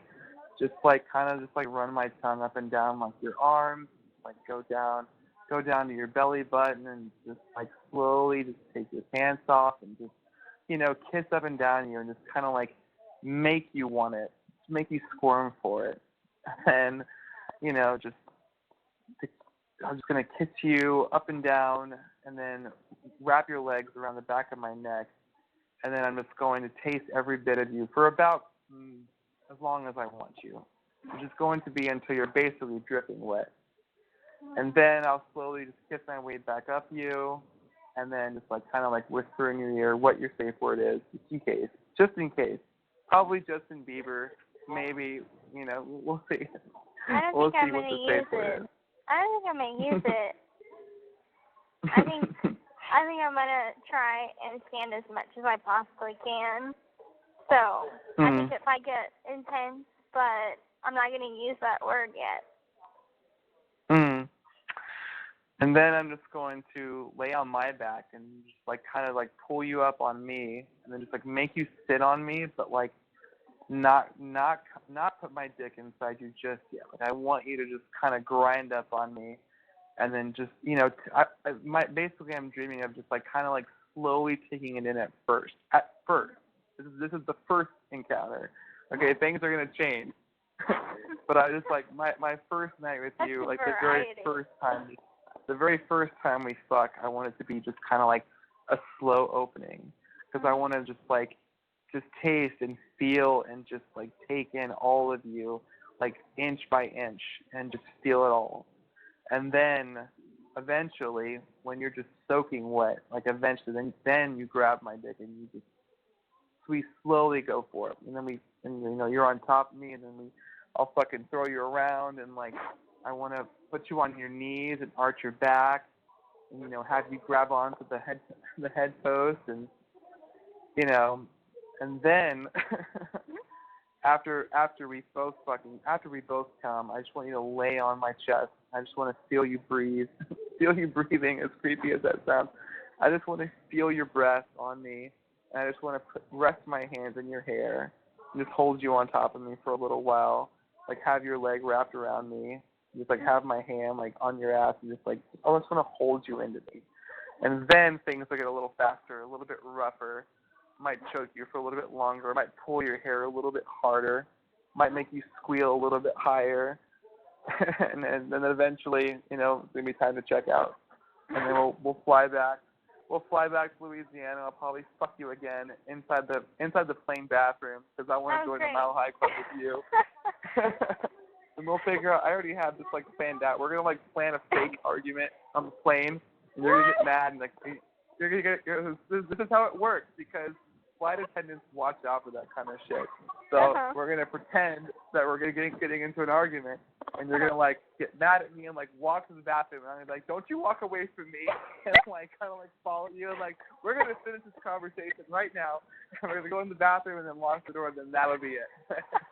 Once the door is locked. Oh, that's perfect. You got this whole thing planned out. I got it all planned out, babe. I got it all planned out. Because believe me, the first 24 hours that you're free, there's no way I'm going to be able to take my hands off you. It doesn't matter where we are. We can be in the fucking back of a taxi cab. You're going to be straddling over me. Doesn't matter what we're doing. Absolutely. Because I'm waiting for I'm just waiting for it. You're gonna be surprised. You're gonna be like, damn, I didn't know that little girl can handle all that. I want to see what you have. I want to see what you got. I can bring it. Yeah. For not having much experience, I can bring it. And I bet you can. I don't know if I can. I don't know if I can handle deep throat freaking 7 inches, but I know that I can deep throat for at least 10 seconds. So. It's okay. I'll test your gag reflex. I want to see it. Okay. Well, don't be insulted if I do gag. I mean, some guys think that's hot. I don't know. It's okay. I think it's actually kind of hot. You know, I just want you to, when it comes to like me getting head, I just want you to just do your own thing. I'm not gonna grab the back of your head and like face fuck you. I'm just gonna put my hands behind my head and just like let you fucking take control. I want to see what you got, Gypsy. I want to see your wild side. Well, there's gonna be a few times where I want you to just like, tie my hands together, and I want to see what you can do, what you can bring. Okay. I'm your dom. I'm your fucking dom. Don't get it twisted. But I definitely want to see what you got in you. I want to see your dark side. Okay, well, so there'll be times that I'll do all the work, and you just sit back and relax, and I'll just do all the work. So. Oh, you're so hot. You're so hot. No, you're so hot. Like, you don't realize how much you drive me crazy. Oh, Jesus Christ. My dick is resources. basically dripping right now, just thinking about you. I'm so I've wet already right got, now. I'm so wet right now. Fuck. I have been all day because I knew that I'd be talking to you tonight. And so, like, sometimes that's why they call me hard water. And it's because I'm always wet. And, like, I had to tell my tutor today. She's like, why aren't you focusing? And I said, I'm thinking about my boyfriend. There's, like, a whole porno going on in my head right now. So it's difficult for me to focus right now. And she just looked at me. Oh, fuck. Oh, fuck, Gypsy. Oh, fuck. What I would give just to run my fingers through you one time. Just to run my fingers through you one time. And just to be able to suck on it and then kiss you afterwards. My God. Oh, you're so fucking sexy. Stop it. Stop it. I'm sorry. I'm sorry. You're driving me just crazy. Well, babe, I'll be there soon, okay? Okay. And we can drive each other crazy in person. It'll probably be a little bit harder. It'll be a little bit harder in person. But... Oh, yeah, it will be. It's going to be a lot harder. It's going to take a lot more self-control. God damn it. God damn it. Why, God? Why? Why? I think she is so fucking sexy. I want her right now. It's okay. I can wait. It's okay. I know. I'm holding out for the prize. And believe me when I tell you, Gypsy, you're like the only fucking sexy thought on my mind ever. Like nothing else even compares to you. I just think that you are just completely irresistible, and there's nothing else in the world that I crave more than you. Like, you are the only thing that I just want to fucking hold at night. It's okay. I'm waiting for it. I feel the same. I mean, I think this is like, almost like a torture for people. It is. It is torture. Oh my God, I don't understand why this is, I guess, everything is, like, okay about every other aspect of my life. Like, I can see my parents, whenever I said I have a better life now than I did before, it's true. But there's certain things in prison that, they keep you from. And that is your sentence. That is your punishment. And like the one thing they keep us from is like being close to people and having physical touch with people. And it really makes it hard for people whenever they get out. They're so institutionalized, and they're like, it makes you think that touching is wrong, and it makes you think that, you'll get in trouble if you hug someone or touch someone, because they keep us from that. and they limit it as much as they can in visitation. Like, you would think that this is your family, this is your loved one, you can touch and love and hug as much as you want, and they limit that. And in here, there is nothing. You can't hug anyone, you can't touch anyone, and so it's rough. But I've always been a huggable person. Like, I love giving people hugs, so I don't think that I'm ever gonna turn into institutionalized where I'm like, I don't know how to handle physical contact with someone. Well, I'm gonna hold on to that memory of being a huggable person. So. Well, I'm always gonna hold on to our first memory together. Like, that was seriously like one of the hottest kisses of my life. And even though it was so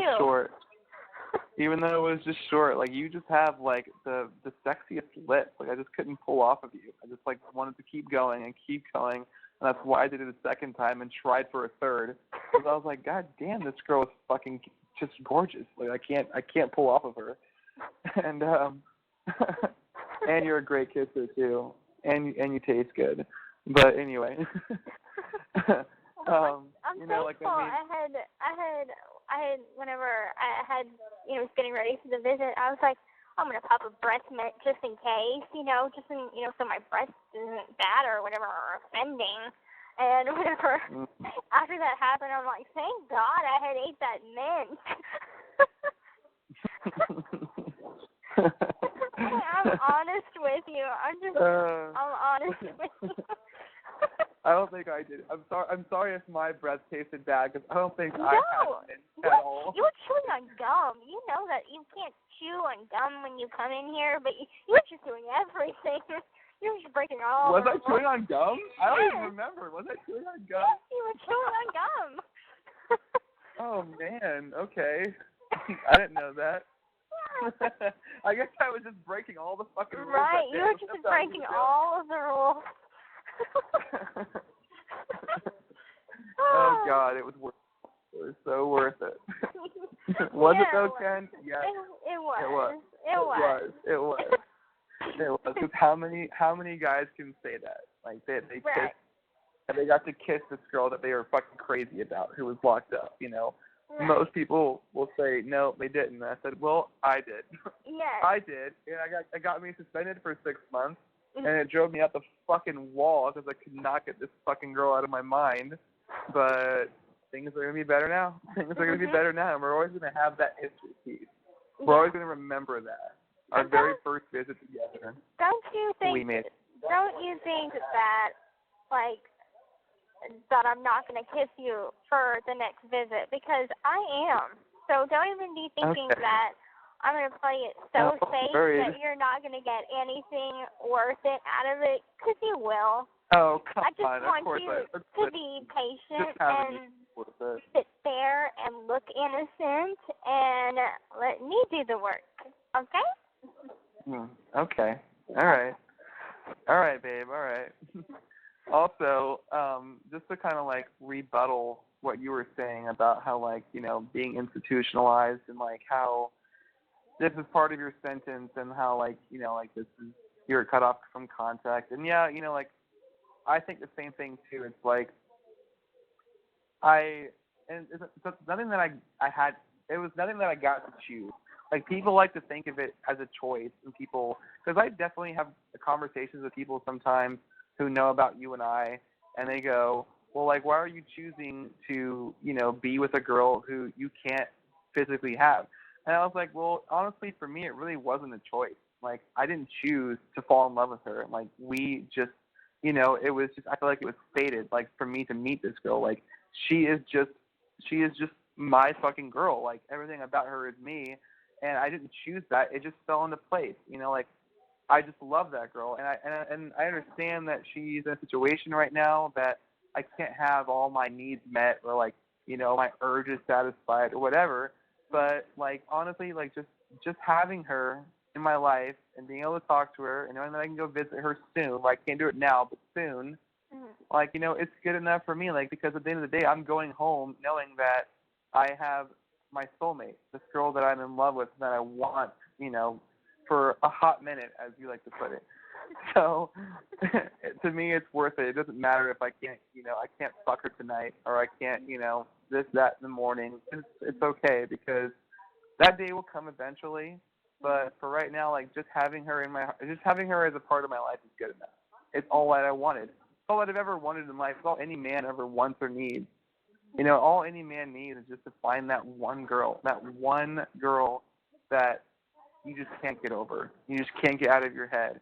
And you just can't help but, like, your body just, it transforms. Like things happen to you that you've never felt before. Like, I've never had butterflies before you. Ever. Never. I've never blushed before you. I can feel my face getting physically hot. I can feel it. I don't even have to look in the mirror to know that I'm blushing. Because I can just feel it. And just like no girl just drives me as wild with fantasies as this girl does. And I understand that, it's a time coming, but this is the girl that I want. This is the girl that I want my mom to know. I've never once introduced a girl to my mom before. Never. And I've had my handful of girls that I've dated in my life. I've never been single for more than, I don't know. Well, that's not true. There's been times where I was single for more than like a few months. But my point is that nobody has ever just like, I was like, I want my mom to know this girl, because this is the girl. This is the girl that I want. This is the girl that I love. So, Mom, meet her. She's in prison. So what? Call her. Let her call you. And like, it's, I don't know. And I've also never told a girl. Well, we'll get to that later. But we'll get to that later. I think when I come see you again.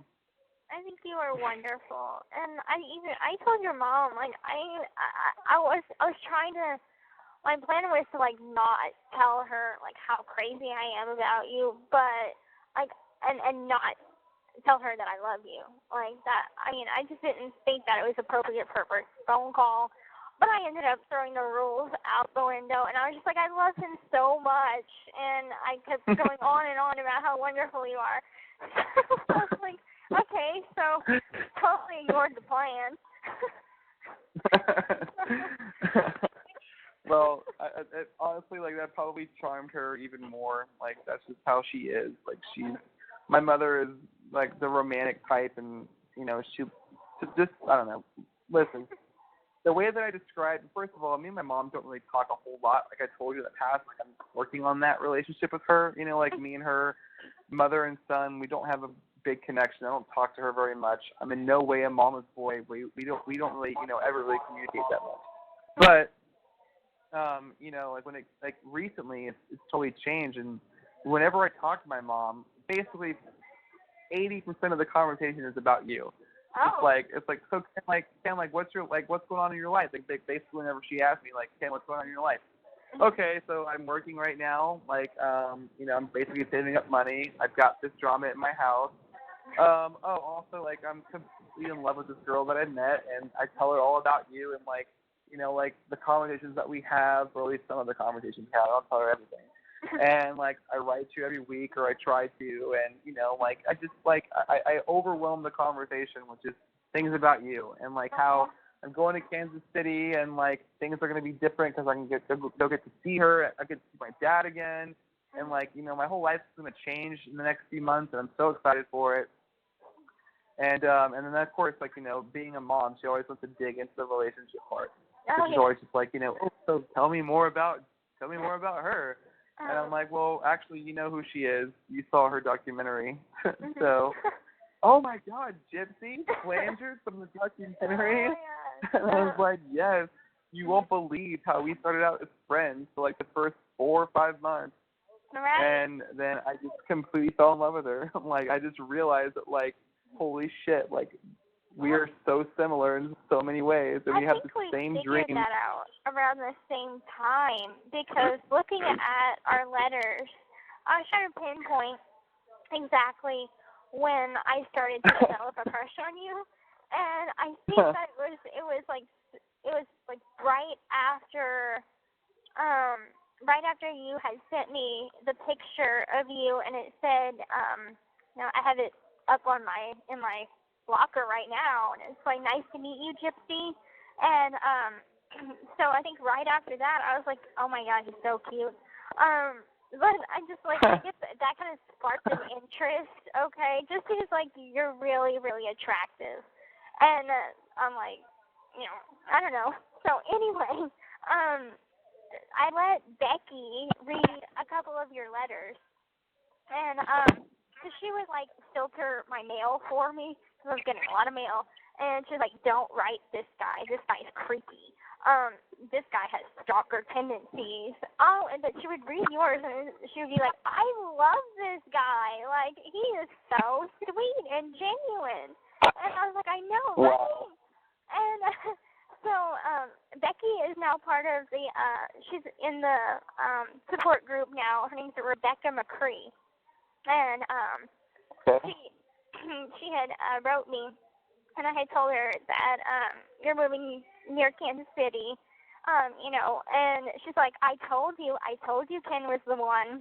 And I'm like, yes, Becky, I know.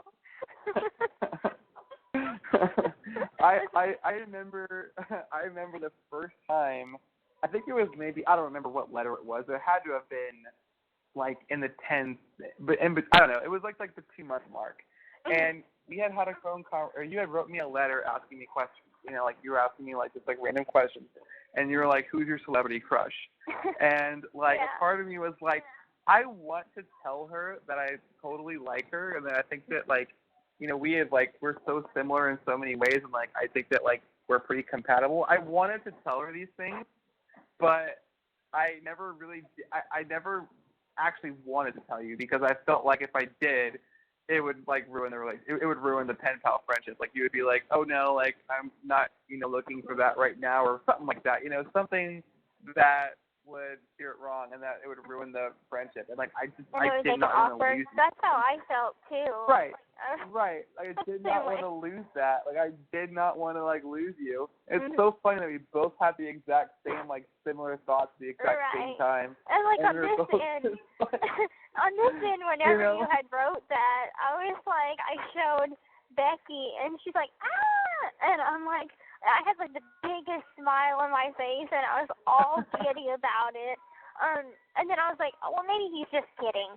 And because I'm like, I'm that way. I'm like, I don't get signals. I don't get hints. You have to literally tell me, you know, Gypsy, I'm interested in you, for me to get it. Because other than that, I won't get it.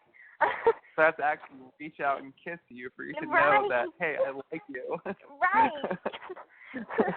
So, but I think it's I still remember you calling me. Well, anyway, so going back, I remember the phone call where you were like, so what's it about me being your celebrity crush?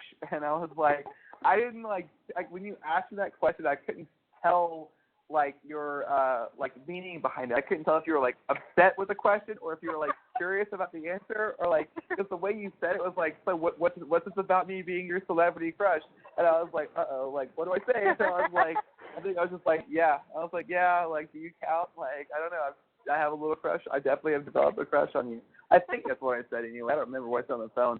I think I probably just like laughed and like tried to find a way to play it off. This call is from a correctional facility and may be monitored and recorded. Yeah, you were trying to like divert the question, like deflect Probably. it. You just like laughed and like deflected it, and so I love that you remember. Okay. And then fast forward to the visit when I kissed you, and then like you called me that same day, obviously like a few hours later, and you were just like, I had no idea that you even liked me, and I was like, what? I was like pissed at you. I was like so happy, but I was like pissed at you because I'm like, if you would have just told me a week earlier, you know, and I wouldn't be with Robert right now and in this relationship that I just created, but now I want to backtrack. And how am I supposed to do that? You should have just told me earlier, and I wouldn't have gotten with him. I was waiting. Honestly, like, Gypsy, like, honestly, like, when I walked into that visitation room, I was, like, still debating whether or not I was going to admit it. I was like, I don't know if I should, because, again, like, I still had not really – I'd gotten, like, some flirtation back from you, like, through letters and stuff, but I don't think I ever got, like, anything, like, so solid that I was like, oh, for sure, like, she likes me back. You know, I didn't. I don't know if I was being the same way, just like diverting signals. Maybe you were telling me, but I mean, like I said, there was definitely like you were flirty, like you were like saying things back to me that were like, I was trying. But it was working. It was working. I was getting a sense of it. But when I walked in that visitation room, I still didn't like want to come on too strong. It was our first visit. It was our first time visiting each other. My first time seeing in person. I didn't want to fuck it up by being like, I don't know if you realize this yet, but like I totally fucking dig you. I didn't want to say that. So, but then I sat down and then I just like saw you and started talking to you, and then I just completely like that whole like voice in the back of my head was gone. Like that voice was gone, and it was just like my proactive thought, and that was it. I just remember just like leaning in and just like looking up at you, and I was like, oh my God, and I just went for it. And then I went for it again. Well, and then a third time.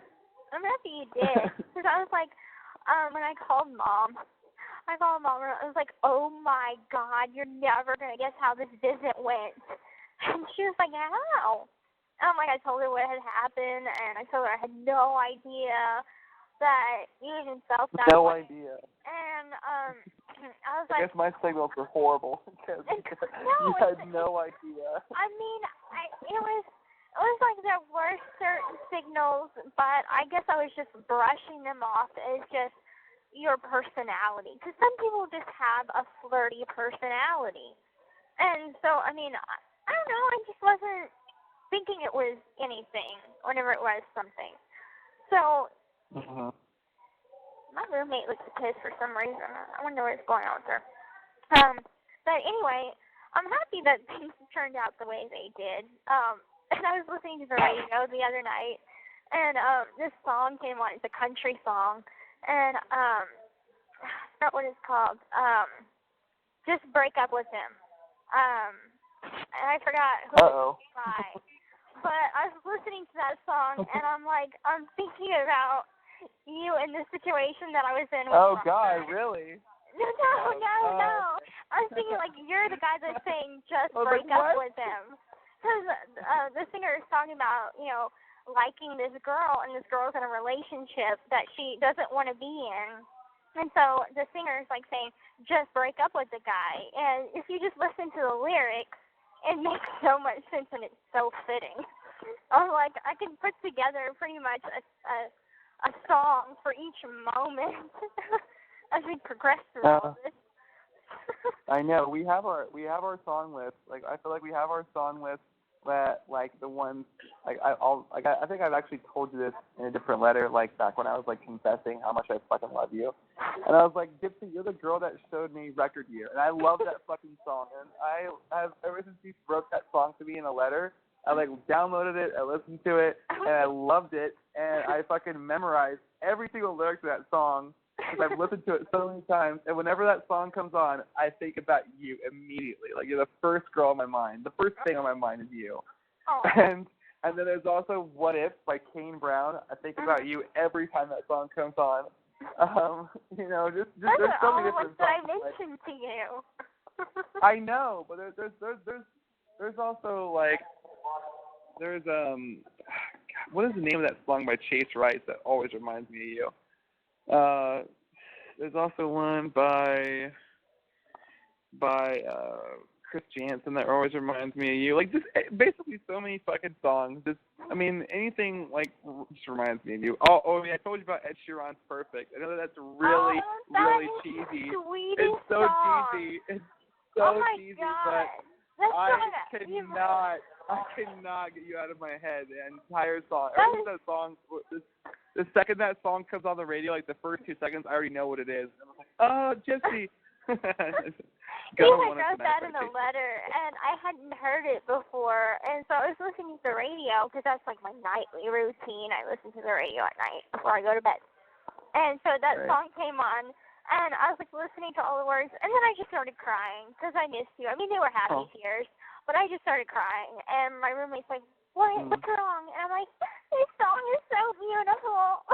They're like, oh my God, you cry for everything. Get away from me right now.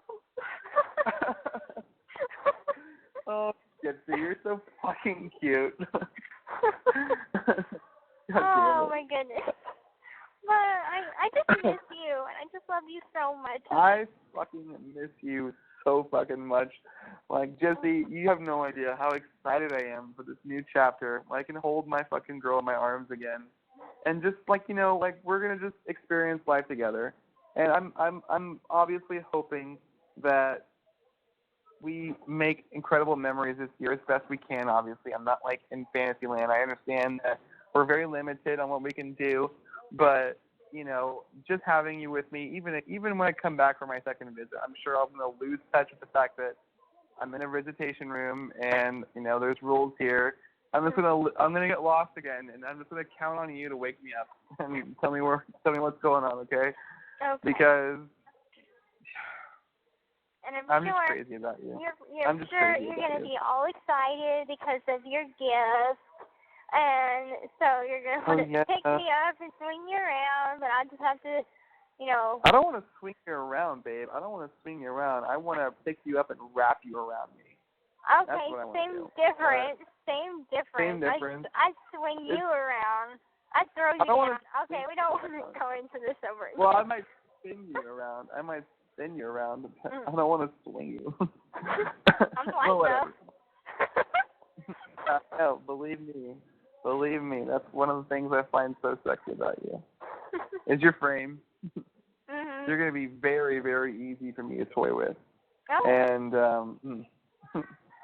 hey, I just love you so much. You be the dog, and I'll be your play toy.